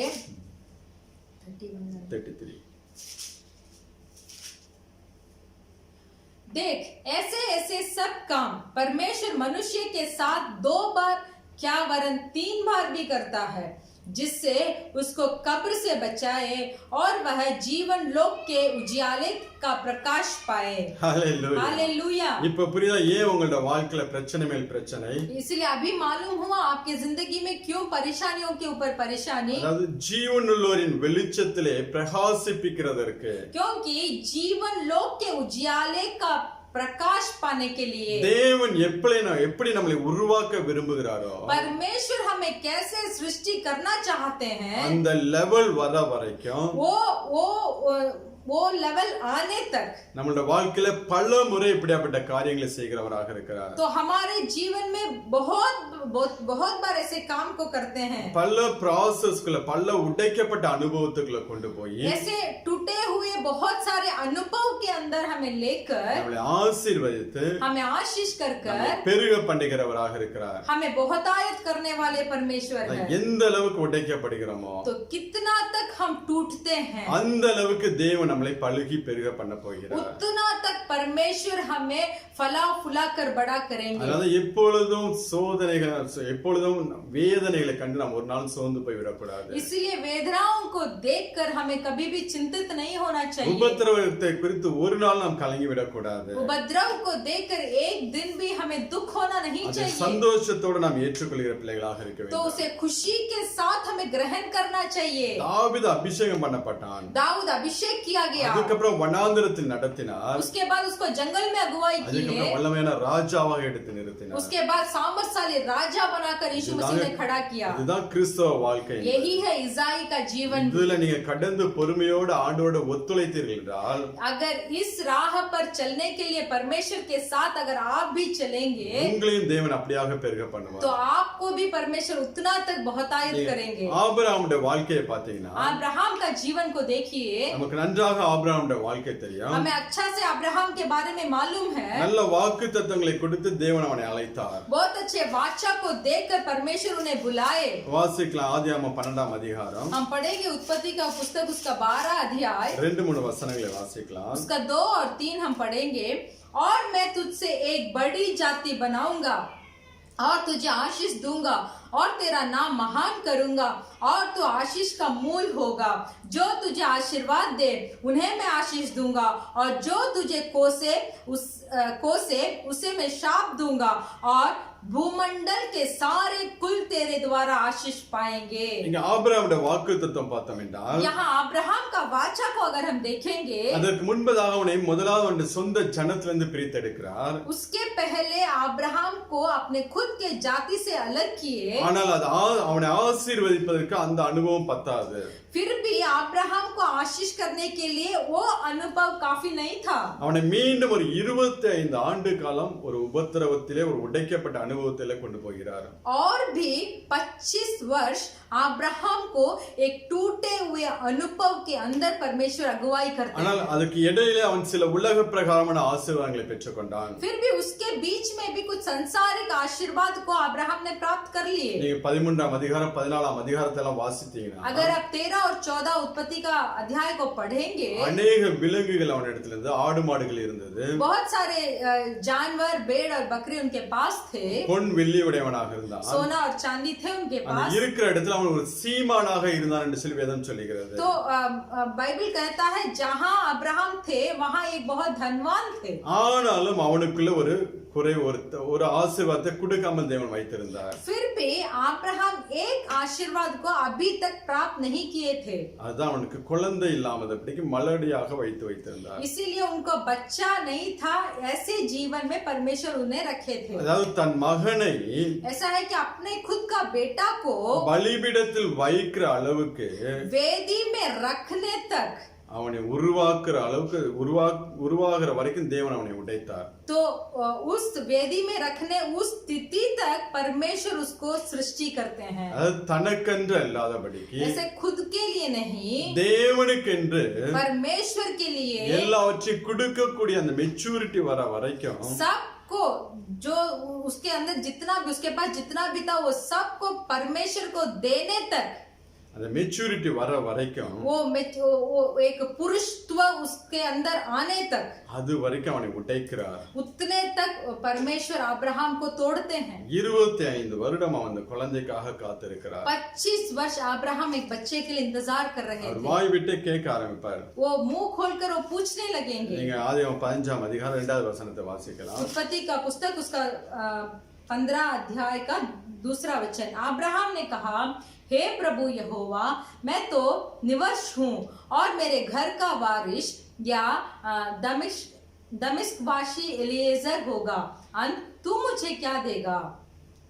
இங்க ஆபிரகாமுக்கு अनेक ஆசீர்வாதங்கள் இருந்தா கூட यहाँ अब्राहम के पास बहुत आशीष तो है, அவன் ஆண்டவரை பார்த்து கேட்கிறான், எனக்கு என்ன தருவீர் என்று சொல்லி கேட்கிறான். फिर भी अब्राहम ने यहोवा को देखकर पूछा कि आप प्रभु यहोवा, आप मुझे क्या देंगे? அவன் பிள்ளை இல்லாதவனாக இருந்தான் என்று சொல்லி வேதம் சொல்லுகிறது. पवित्र शास्त्र बताता है कि वो निवश था। அப்ப எந்த காரியத்தை வைத்து உடைக்க முடியுமோ, तो कौन सा कार्य को लेकर एक को टूटा सकते हैं, அதை வைத்து தான் தேவன் நம்மளை உடைப்பார். उसी को रखकर परमेश्वर एक व्यक्ति को तोड़ते हैं। இங்க ஆபிரகாமை உடைப்பதற்கு தேவன் வைத்த டூல் அவனுக்கு குழந்தை இல்லாதது. यहाँ अब्राहम के जीवन को परमेश्वर एक साधना देकर, उसके साधन को लेकर उसका जीवन को तोड़ते हैं, वो था उसको बच्चा नहीं था। அதே போல நம்மளோட வாழ்க்கையில वैसे ही हमारा जीवन में भी எதை வைத்து நம்மளை உடைத்தால் உடைவோம் என்று சொல்லி ஆண்டவருக்கு நன்றாக தெரியும். परमेश्वर को अच्छा तरीका से मालूम है कि कौन सा चीज को या कौन सा उपकरण को प्रयोग कर कर हमें तोड़ सकते हैं, அதை வைத்து தான் தேவன் நம்மளுடைய இடத்தில் காரியங்களை செய்ய ஆரம்பிப்பார். तो उसी को रखकर ही परमेश्वर हमारे जिंदगी में कार्य को समाप्त करेंगे। ஒருவேளை உங்களை உடைக்கப்படுவதற்கு अगर आपको तोड़ने के लिए உங்க வாழ்க்கை துணையை ஆண்டவர் பயன்படுத்தலாம். आपके जीवन साथी को प्रयोग कर सकते हैं, இல்லை என்றால் नहीं तो உங்கள் குழந்தைகளை வைத்து தேவன் உங்களை உடைக்கலாம். आपके बच्चों को रखकर परमेश्वर आपको तोड़ सकते हैं, இல்ல உங்களுடைய வேலையை வைத்து தேவன் உங்களை உடைக்கலாம். नहीं तो आपके नौकरी को रखकर परमेश्वर आपको तोड़ सकते हैं, இல்ல உங்களுடைய பாஸ், உங்களுடைய மேனேஜரை வைத்து தேவன் உங்களை உடைக்கலாம். नहीं तो आपके अधिकारी को रखकर परमेश्वर आपको तोड़ सकते हैं, இல்லனா எங்களை போல ஊழியக்காரரை வைத்து உங்களை உடைக்கலாம். नहीं तो मैं हमारे जैसे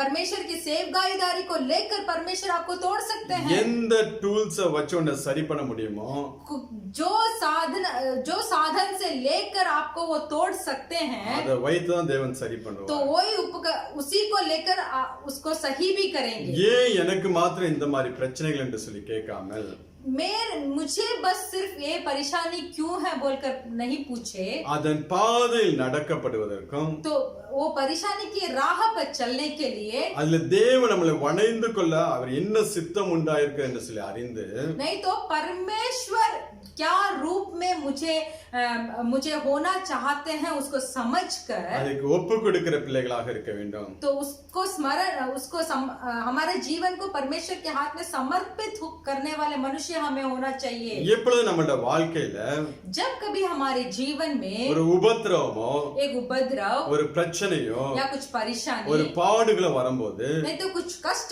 आते समय அது மாறி போக வேண்டும் என்று சொல்லி ஜெபிப்பதை காட்டிலும் वो बदलना है बोलकर प्रार्थना करने से भी, ஆண்டவரே இதன் பாதையில் எனக்கு என்ன நீ கற்றுக் கொடுக்க விரும்புகிறீர் என்று சொல்லி கேட்டு, तो हमें ऐसे प्रार्थना करना चाहिए कि ये उपद्रव से मुझे मत निकाल, फिर भी ये उपद्रव से मैं क्या सीखता हूँ बोलकर हमें पूछना चाहिए. அதை நாம் தேவனிடத்தில் கேட்டு அறிந்து நாம் கற்றுக்கொள்ள ஆரம்பித்தோம் என்றால், इस उपद्रव या परेशानी के बारे में अगर हम परमेश्वर से पूछकर हम समझ लेंगे तो அந்த உபத்திரம் நம்மளை விட்டு அதுவாகவே போய்விடும். तो वो उपद्रव खुद अपने आप चले जाएगा. தேவன் நம்மை நடத்தக்கூடிய பாதைகளை நாம் உணர்ந்து கொள்ள வேண்டும். परमेश्वर जो राह पर हमें अगुवाई कर रहे हैं उस राह को हमें समझना चाहिए. தேவன் எப்படியெல்லாம் நம்முடைய வாழ்க்கையில மாற்றத்தை விரும்புகிறார் என்று சொல்லி நாம் புரிந்து கொள்ள வேண்டும். परमेश्वर हमारे जीवन में कैसे बदलाव चाहते हैं बोलकर उसे भी हमें समझना चाहिए. அதனால அப்போஸ்தலன் பவுல் சொல்லும்போது, इसीलिए प्रेरित पौलुस बताते हैं எப்பொழுதும் சந்தோஷமா இருங்கன்னு சொல்றாரு. हर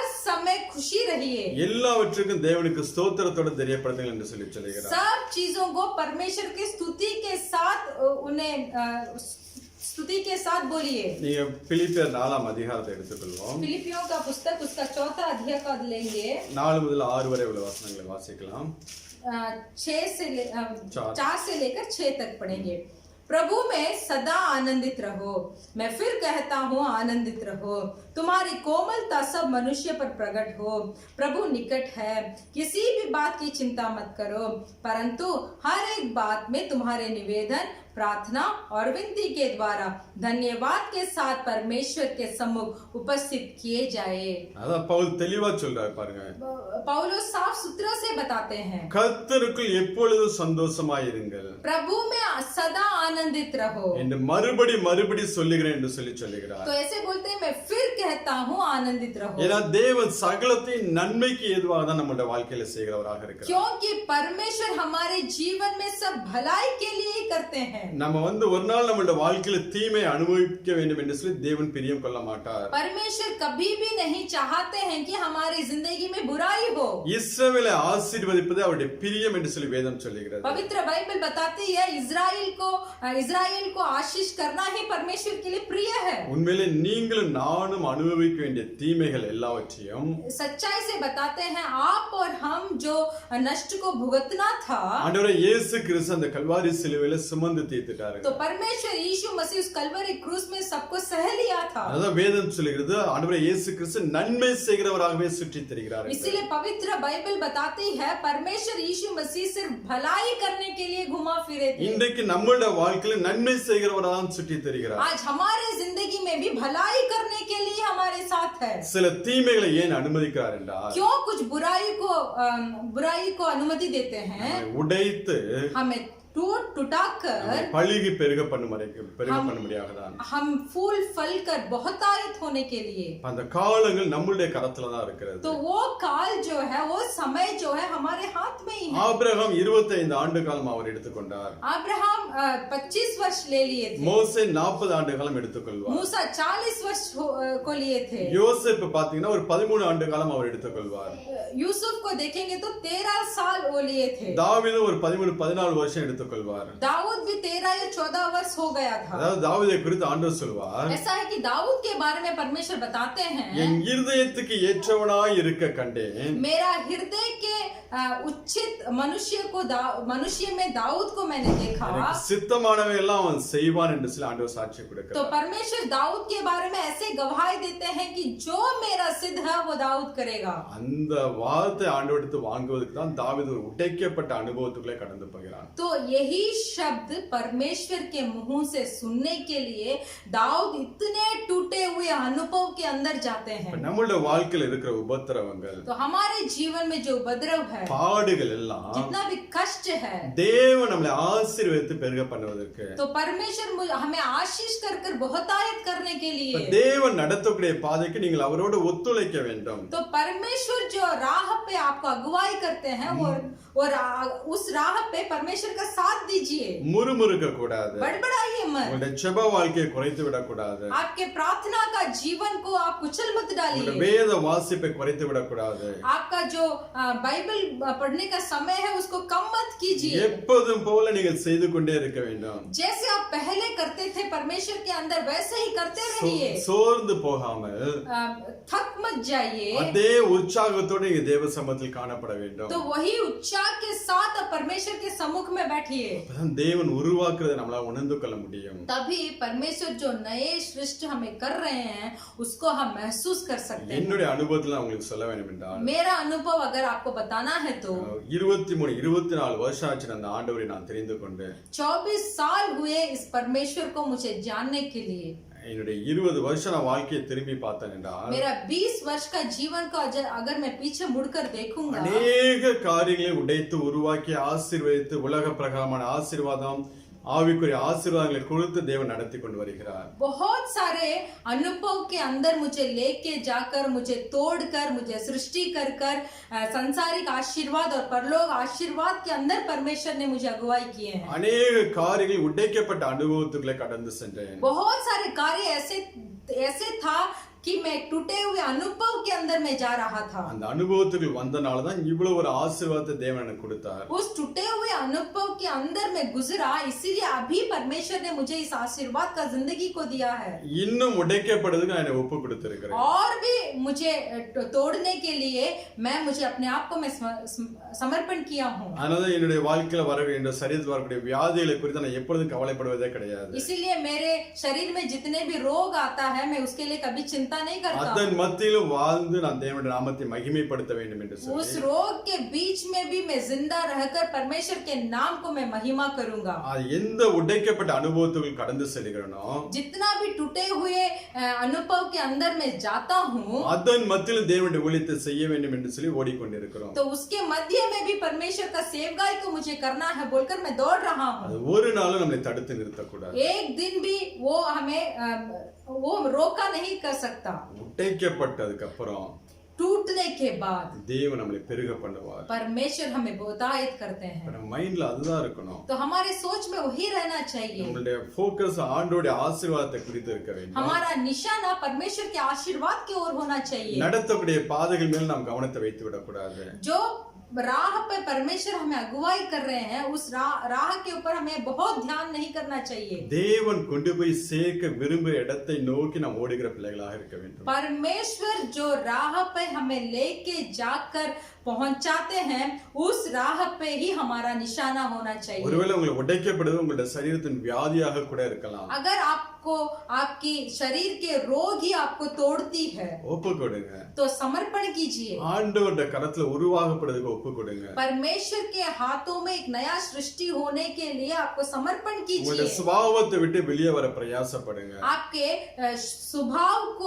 स्वभाव से बाहर आने के लिए प्रयास उठाइए। தேவனுக்கு பிரியமில்லாத காரியங்களை விட்டு வெளியே வர பிரயாசப்படுங்க. परमेश्वर के अप्रिय कामों को छोड़कर बाहर आने के लिए प्रयास उठाइए। ஆட்டோமேட்டிக்கா அந்த வியாதி அது உங்களை விட்டு ஓடிடும். खुद ब खुद जो रोग आपके अंदर हो चला जाएगा। என்னுடைய சரீரத்துல சில வியாதிகள் அதுவா வரும் அதுவா போகும். मेरे शरीर में कुछ रोग ऐसे ही आएंगे वैसे ही जाएंगे। அதை பத்தி நான் கவலைப்படுறதே கிடையாது. उसके बारे में मैं कभी चिंता नहीं करता। நம்மளுடைய சபையில எப்பொழுதுமே 21 நாள் ஃபாஸ்டிங் பிரேயர் இருக்கும். हमारे कलीसिया में हर बार 21 दिन का फास्टिंग होता है। அந்த ஃபாஸ்டிங்ல அந்த ஒரு வியாதி போய் அடுத்த பிரச்சனைக்கு ரெடி ஆயிருவோம். तो वो फास्टिंग में वो उपवास के प्रार्थना में एक रोग चला जाएगा और दूसरा रोग को स्वागत करने के लिए हम तैयार हो அதை பத்தி जाएंगे। நான் கவலை கவலைப்படுறதே கிடையாது. इसलिए उसके बारे में हम कभी चिंता नहीं करते. ஆண்டவர் நம்மளோட கூட இருக்கிறாரா? परमेश्वर हमारे साथ है. நம்மளை கொண்டு ஆண்டவர் பயன்படுத்துகிறாரா? क्या हमें परमेश्वर उठाकर प्रयोग करते हैं? மாத்ததான் நம்மள மைண்ட்ல இருக்கு. सिर्फ हमारा सोच और समझ में वही रहना चाहिए. பிரச்சனை பாடுகளை குறித்து ஒரு நாளும் கலங்கவே கூடாது. परेशानी और कष्ट को लेकर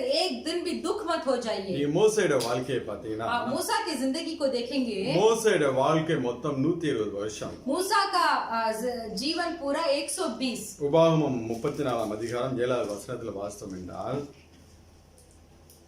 व्यवस्था विवरण का पुस्तक उसका 34 अध्याय, व्यवस्था विवरण का पुस्तक 34 अध्याय उसका 7वां वचन हम पढ़ेंगे. मूसा अपनी मृत्यु के समय 120 वर्ष का था, परंतु ना तो उसकी आंखें गूंगली पड़ी और ना उसका पौरुष घटा था. ஹல்லேலூயா. हालेलुया. 120 வயசு வரைக்கும் 120 वर्ष तक அவன் கண் இருளடையவில்லை, उसकी आंखें गूंगली ना पड़ी, அவன் பலன் குறையவில்லை. उसका बल भी घटी नहीं. மோசேயோட வாழ்க்கை 3 பார்ட்டா பிரிக்கலாம். मूसा का जिंदगी को 3 भाग कर सकते हैं. முதல் 40 வருஷம் அரண்மனை வாழ்க்கை, पहला 40 वर्ष वो राजा के पास था. ராஜபோக வாழ்க்கை அவனுக்கு. राजा का जिंदगी था उसका जिंदगी. அடுத்த 40 வருஷம் दूसरा 40 वर्ष வனாந்தரமான வாழ்க்கை. एक जंगल का जीवन था. அடுத்த 40 வருஷம் तीसरा 40 वर्ष தேவன் அவனை கொண்டு பயங்கரமான காரியங்களை செய்த ஆண்டுகள். परमेश्वर मूसा को लेकर भयंकर काम किया हुआ वर्ष था.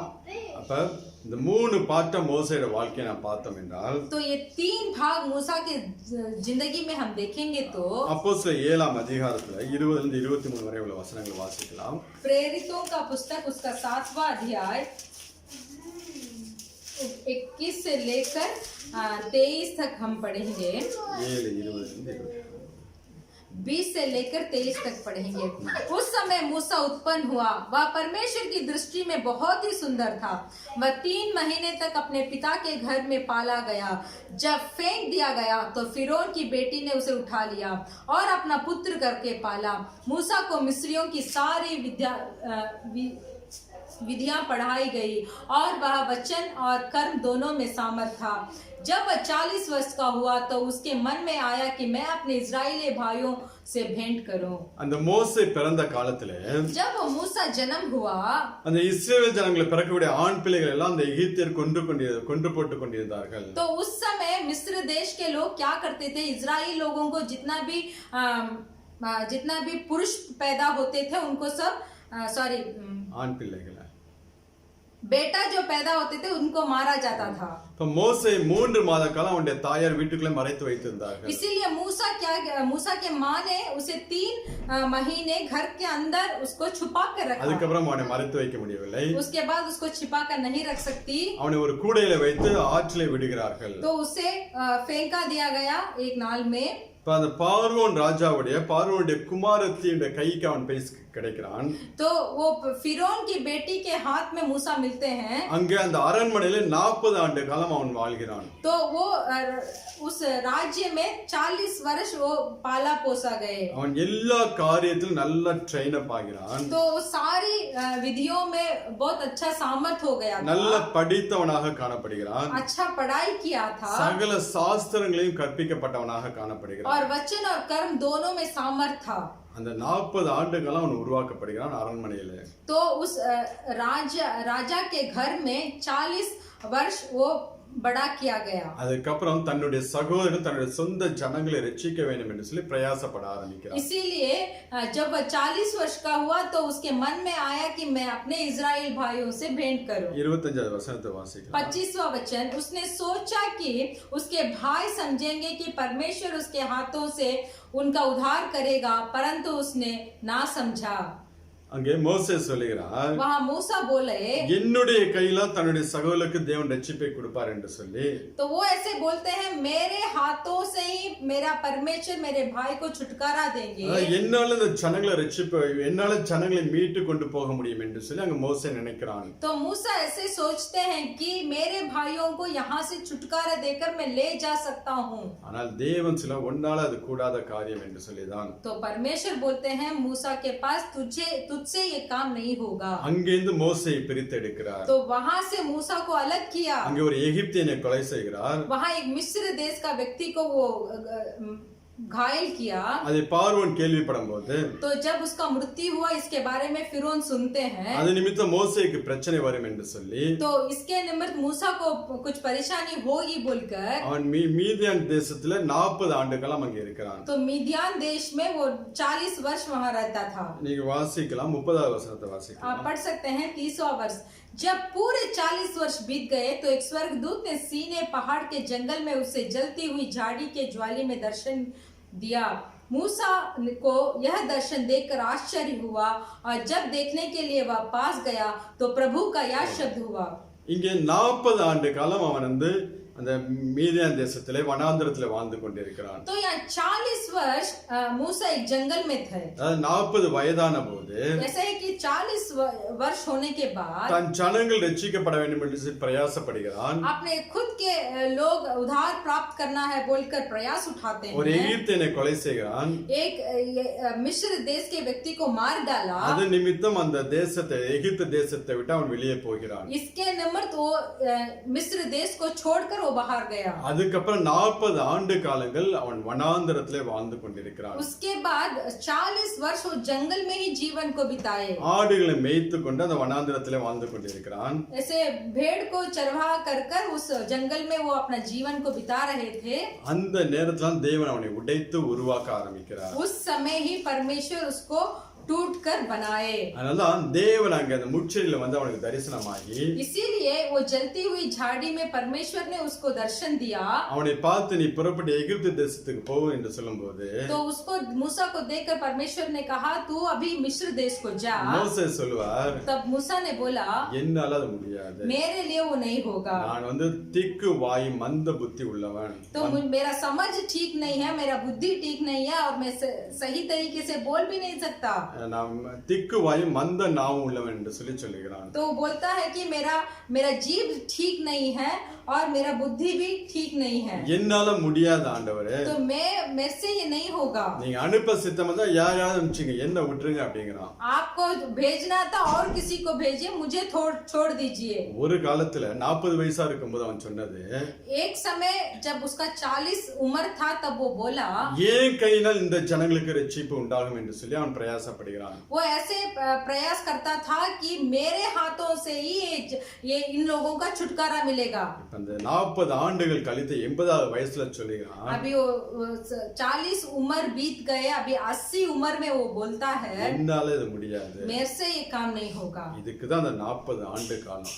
तो इसके ये शब्द बोलने के लिए ही ये 40 वर्ष था। எப்போதுமே நான் என்று சொல்லாமல் कभी भी मैं ऐसे नहीं बोलना है। நீரே எல்லாம் என்று சொல்லுகிற வரைக்கும் ஆண்டவர் நம்மை உடைப்பாருங்க. परमेश्वर आप ही मेरे लिए सब कुछ है ऐसे बोलने तक परमेश्वर हमें तोड़ेंगे। என்னால இதை செய்ய முடியும், मुझसे ये काम होगा, நான் சம்பாதித்த பணம், मैं कमाया हुआ पैसा है, என்னுடைய படிப்பு, मेरा पढ़ाई, இப்படி எல்லாம் சொல்லவே கூடாது. ऐसे कभी भी नहीं बोलना है। இப்படி சொல்லுகிற பிள்ளையா இருந்தா தேவன் நம்மளை உடைக்க ஆரம்பிப்பார். अगर हम ऐसे शब्द को प्रयोग करते हैं तो परमेश्वर जरूर हमें तोड़ेंगे। 40 ஆண்டு காலம் தேவன் வனாந்திரத்துல மோசேயை உடைத்தெடுத்தார். 40 वर्ष इस जंगल में मूसा को परमेश्वर ने तोड़ा, அவனுடைய சுபாவத்தை உடைத்தார். उसका स्वभाव को तोड़ा। கோபக்காரனாக இருந்து ஒரு எகிப்தியனை கொண்டான். क्रोध में भरकर एक मिस्र व्यक्ति को मारा। அந்த 40 ஆண்டு காலத்துக்கு அப்புறம் ஆண்டவர் சொல்லுகிறார், மோசேயை போல ஒரு சாந்த குணமுள்ளவன் பூமியில இல்லை என்று. तो ये 40 वर्ष गुजरने के बाद परमेश्वर ने मूसा के बारे में बताया, मूसा जैसा एक शांति व्यक्ति को इस पृथ्वी पे मैं नहीं देख सकता। இன்னும் மோசேயோட ஒரு அனுபவத்தை கூட பார்க்கலாம். और भी मूसा के एक अनुभव को हम देखेंगे। யாத்ரா 4ஆம் அதிகாரம் 1-2 வசனங்களை வாசிக்கலாம். निर्गमन का पुस्तक उसका 4था अध्याय उसका 1 और 2 को हम पढ़ेंगे। इज़राइल के पुत्रों के नाम जो अपने अपने घराने को लेकर याकूब के साथ मिस्र देश में आए हैं, रूबेन, सिमोन, लेवी। யாத்ரா 4:1. सॉरी, निर्गमन का पुस्तक 4था अध्याय उसका पहला वचन। तब मूसा ने उत्तर दिया, वे मेरा विश्वास नहीं करेंगे और ना मेरी सुनेंगे, वरन कहेंगे यहोवा ने तुझको दर्शन नहीं दिया। यहोवा ने उससे कहा, तेरे हाथ में वह क्या है? वह बोला, लाठी। उसने कहा, उसे भूमि पर डाल दे। இங்கே நாம் பார்த்தோம் என்றால் यहाँ अगर हम देखेंगे, தேவன் மோசேயை பார்த்து உன் கையில் என்ன இருக்கு என்று சொல்லி கேட்கிறார். यहोवा मूसा को देखकर पूछते हैं कि तेरे हाथ में क्या है? ஒரு கோல் என்று சொல்லி சொல்லுகிறார். वो बोलता है ये एक लाठी है। அந்த கோல் என்றால் वो लाठी का मतलब அவனுடைய படிப்புக்கு உண்டா நம்மள அந்த டாக்டரேட் படிக்கிற மாதிரி நல்ல படித்த ஒரு மனிதன் மோசே. एक वैद्य जैसे पढ़ता है वैसे एक पढ़ाई किया हुआ मनुष्य था मूसा। அந்த படிப்புக்குள்ள ஒரு அடையாளமாக காணப்படுகிற ஒரு கோல். ये लाठी वो पढ़ाई के जैसा है। இந்த எகிப்து தேசத்திலே அந்த அதிகாரத்துக்கு உள்ளவர்கள் வந்து அந்த கையில கோல் வைத்திருப்பார்கள். और भी वो मिस्र देश में जो अधिकारी जो करते हैं वो अधिकारी के हाथ में वो लाठी रहता है। நீங்க பார்வோனுடைய மந்திரவாதிகளுக்குள்ள கையில கோலை வைத்து அதை தூக்கி போடுறவர்களாக நம்ம வாசிக்க முடியும். हम पढ़ सकते हैं कि फिरौन के पास जितने भी जादूगर थे उनके हाथ में भी लाठी था, वो लाठी को दूर फेंके बोलकर हम देख सकते हैं। கோல் என்பது அவனுடைய படிப்பையும் அவனுடைய அதிகாரத்தையும் காட்டக்கூடியதாக இருக்கிறது. तो ये लाठी का मतलब ये था कि वो मूसा को पढ़ाई को और उसका अधिकारी को वो दिखाता था। அதை எல்லாம் என்னுடைய சமூகத்துல போடு என்று சொல்லி ஆண்டவர் சொல்லுகிறார். तो ये सारी चीजों को मेरे सम्मुख में तू डाल दे बोलकर परमेश्वर यहोवा ने उससे कहा। நீங்க 20வது வசனத்துல வாசிங்க. और 20वां वचन में आप पढ़ेंगे, तब मूसा अपनी पत्नी और बेटों को गधे पर चढ़ाकर मिस्र देश के और परमेश्वर की उस लाठी को हाथ में लिए हुआ लौटा। அதே கோல் தான். वही लाठी। ஃபர்ஸ்ட் இரண்டாவது வசனத்துல ஒரு கோல் என்று சொல்லி சொல்லுகிறான். दूसरा वचन में एक लाठी बोला जाते हैं। 20வது வசனம் சொல்லுது தேவனுடைய கோல் என்று சொல்லி. 20वां वचन में बोला गया है वो परमेश्वर की उस लाठी को। இதுக்கு தான் அந்த 40 வருஷம் வனாந்தர வாழ்க்கை. तो इसके लिए ही वो 40 वर्ष जंगल का जीवन, தன்னுடைய சுயங்கள் மரித்து अपना स्वयं को मारकर தேவனுடைய காரியம் என்று சொல்லும்படியாக परमेश्वर का ये काम है बोलने तक அந்த 40 ஆண்டு காலம் வனாந்தரத்துல உடைக்கிறார். तो वो 40 वर्ष उस जंगल में मूसा को तोड़ा गया था। இன்னைக்கு உங்க வாழ்க்கை எப்படி இருக்கு? आज आपका जीवन कैसा है? நான் தான் என்று சொல்லி உங்களை நீங்க முக்கியப்படுத்தி வாழ்கிறீர்களா? क्या मैं ही हूँ बोलकर अपने जीवन में आपको ही बहुत महत्व समझते இல்ல हैं? தேவனை முக்கியத்துவப்படுத்தி வாழ்கிறீர்களா? नहीं तो परमेश्वर को प्रधान बनाकर जीते हैं। உங்களுடைய சுய பலத்தை சார்ந்து இருக்கிறீர்களா? क्या आपके खुद का बल के ऊपर आपका भरोसा है? தேவனுடைய பலத்தை சார்ந்து இருக்கிறீர்களா? नहीं तो परमेश्वर के बल के ऊपर भरोसा रखते हैं। தேவனை சார்ந்து வாழ ஆரம்பிக்கிற வரைக்கும் आप परमेश्वर के ऊपर भरोसा रखकर जीवन जीना शुरू करने तक தேவன் உங்களை உடைத்து உடைத்து உடைத்து உருவாக்கி கொண்டே இருப்பார். तब तक परमेश्वर आपको तोड़ते रहेंगे। 40 வருஷம் அவனுக்கு அரண்மனை வாழ்க்கை. तो 40 वर्ष उसका राजधानी का जिंदगी था। அடுத்த 40 வருஷம் வனாந்தரத்தில் உடைக்கப்பட்ட அனுபவம். दूसरा 40 वर्ष वो जंगल में टूटा गया था। அடுத்த 40 வருஷம் இஸ்ரவேல் ஜனங்கள் மத்தியில அற்புதங்களையும் அடையாளங்களையும் செய்கிறவனாக காணப்பட்டான். तीसरा 40 वर्ष इजराइल लोगों के बीच में चमत्कार और अद्भुत कार्य करने वाले थे मूसा। உபாகமம் 29ஆம் அதிகாரத்தை எடுத்துக்கொள்வோம். उत्पत्ति का पुस्तक उसका 29 अध्याय को लेंगे। உபாகமம் निर्गमन का पुस्तक उसका 29 अध्याय को हम लेंगे। 5வது வசனத்தை வாசிக்கலாம். उसका 5वां वचन को हम पढ़ेंगे। तब उन वस्त्रों को लेकर हारून को अंग रखा और एपोद का भाग पहनाना और एपोद और चपरास बांधना। 29 உபாகமம் यात्रा உபாகமம் யோசுவா व्यवस्था विवरण का पुस्तक उसका 29:5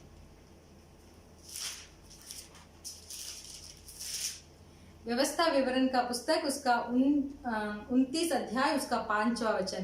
मैं तो तुमको जंगल में 40 वर्ष लिए फिरा और ना तुम्हारे तन पर वस्त्र पुराने हुए और ना तेरी जूतियां तेरे पैर में पुरानी हुई। அடுத்த 40 ஆண்டு காலங்கள் तो वो जो 40 वर्ष जो था மோசேயை வைத்து தேவன் ஜனங்களை நடத்தி கொண்டு வருகிறார். मूसा को लेकर इजराइल लोगों को परमेश्वर अगुवाई कर रहे थे। அதிலே 3வது வசனத்தை வாசிக்கலாம். उसमें 3रा वचन देखिए, वे बड़ी बड़ी परीक्षाएं और चिन्ह और बड़े बड़े चमत्कार तेरी आंखें के सामने हुए।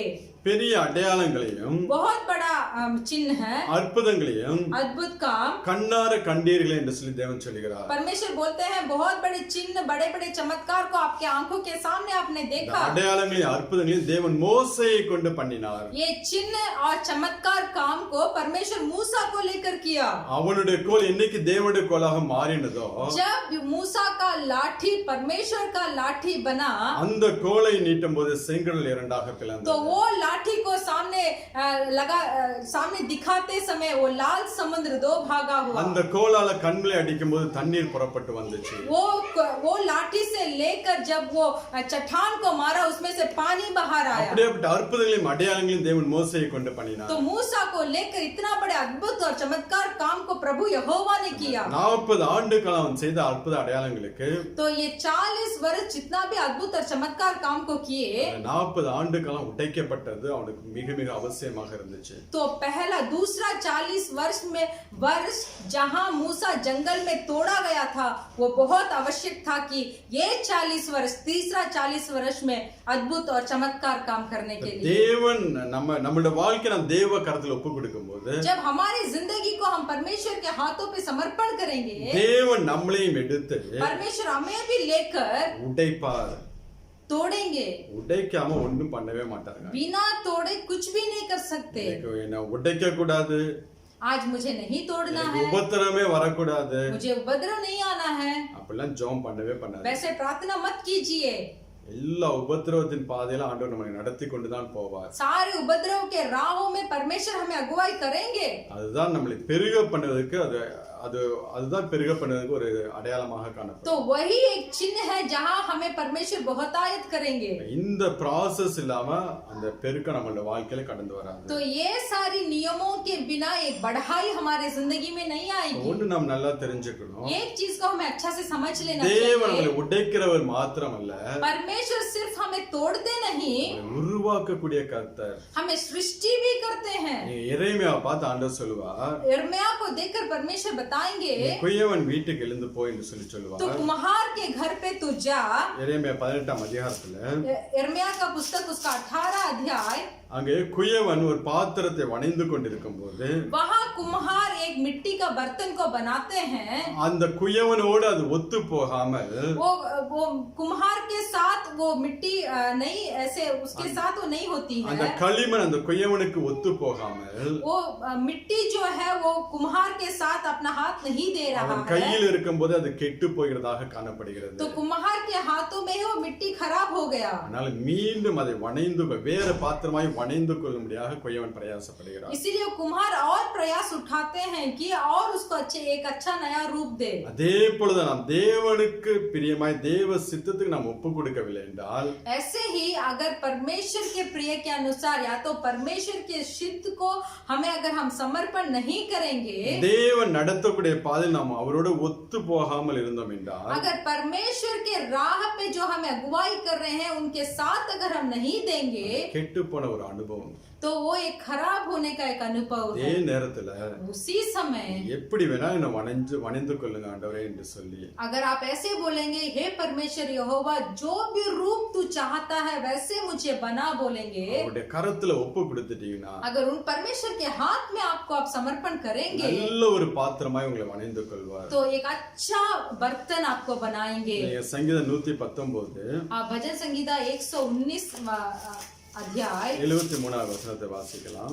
उसका 73 वचन को हम पढ़ेंगे।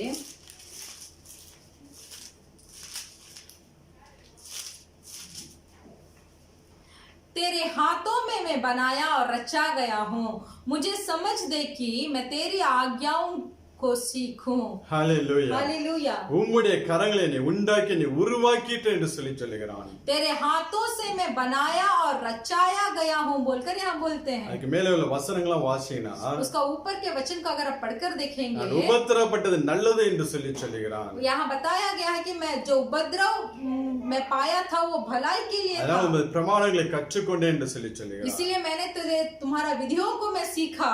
தேவனுடைய கரம் நம்மளை உருவாக்கக்கூடிய ஒரு கரம். इसलिए परमेश्वर यहोवा का हाथ जो है वो हमें एक सृष्टि करने वाला हाथ है। அதான் 1 பேதுரு 5ஆம் அதிகாரம் 6வது வசனத்துல வச்சுலுவார், 1 पत्रस 5वां अध्याय उसका चौथा वचन 6 5 6 एक पत्रस का पुस्तक 5 का 6वां वचन, इसीलिए परमेश्वर के बलवंत हाथ के नीचे दीनता से रहो, जिससे वह तुम्हें उचित समय पर बढ़ाए.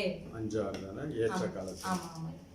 ஏற்ற காலத்து தேவன் உங்களை உயர்த்தும்படிக்கு उचित समय पर परमेश्वर आपको बढ़ाने के लिए அவருடைய பலத்த கரத்துக்குள்ள அடங்கி இருங்கள் என்று சொல்லுகிறார். परमेश्वर के बलवंत हाथ के नीचे दीनता से रहो. அந்த கரத்துக்குள்ள அடங்கி இருக்கிறது கொஞ்சம் கஷ்டம்தான். परमेश्वर के हाथ के अंदर थोड़ा दीनता से रहना थोड़ा मुश्किल है. சிலப்ப அந்த கரத்தை அப்படியே ஒடுக்க ஆரம்பிப்பார். ऐसा हो कि वो हाथ को थोड़ा बहुत छोटा करेंगे.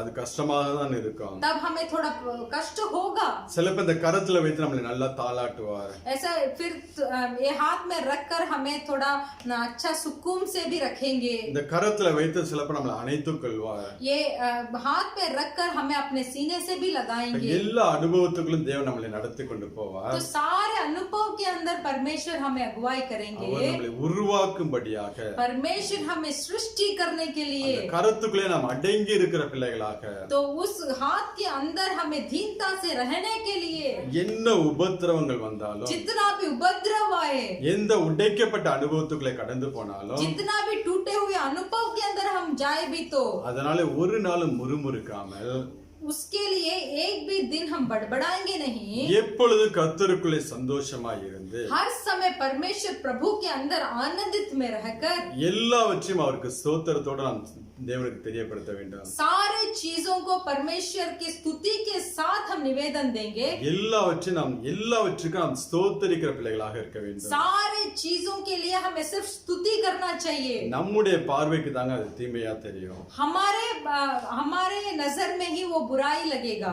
ஆண்டவருடைய பார்வையில फिर भी परमेश्वर के नजरों में என் பிள்ளையை பழுகி பெருக பண்ணும்படியாக, मेरे बच्चों को मैं फुलाऊंगा बोलकर நான் உருவாக்கி கொண்டிருக்கிறேன் என்று சொல்லி ஆண்டவர் பார்ப்பார். इसीलिए मैं मेरे मनुष्यों को मैं सृष्टि कर रहा हूँ. அதனால எப்பொழுதுமே ஆண்டவர் इसीलिए हर समय प्रभु நம்மளை ஆசீர்வதித்து, हमें आशीष कर நம்மளை உடைத்து, हमें तोड़कर நம்மளை பெருக பண்ணுவார். हमें बहुतायत करते हैं. இதுதான் ஆண்டவருடைய ஃபார்முலா. यही है परमेश्वर का नियम. இதை நாம் புரிஞ்சு கொண்டோம் என்றால் अगर इसको हम समझ लेंगे, எதை பத்தியும் கவலைப்பட வேண்டியது இல்லை. किसी चीज के लिए हम चिंता नहीं करेंगे. எது நம்மளோட வாழ்க்கையில இருந்தாலும் இல்லாவிட்டாலும், जो भी चीज हमारे जीवन में है या नहीं है भी तो, லாபமோ நஷ்டமோ, लाभ है या नष्ट है, எதுவா இருந்தாலும் எதுவும் கிறிஸ்துவின் அன்பை விட்டு நம்ம பிரிக்கவே பிரிக்காது. जो भी हो परमेश्वर का प्रेम से हमें कुछ भी अलग नहीं करेगा.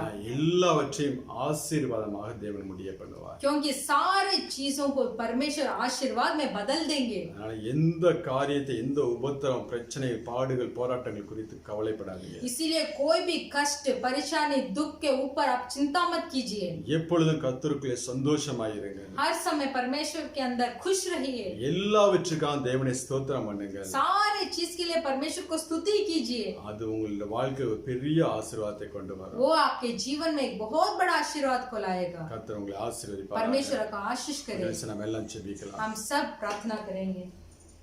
तू भलाई बिना कुछ करता नहीं, सब बुराई मिटाने वाले. तू भलाई बिना कुछ करता नहीं, सब बुराई मिटाने वाले.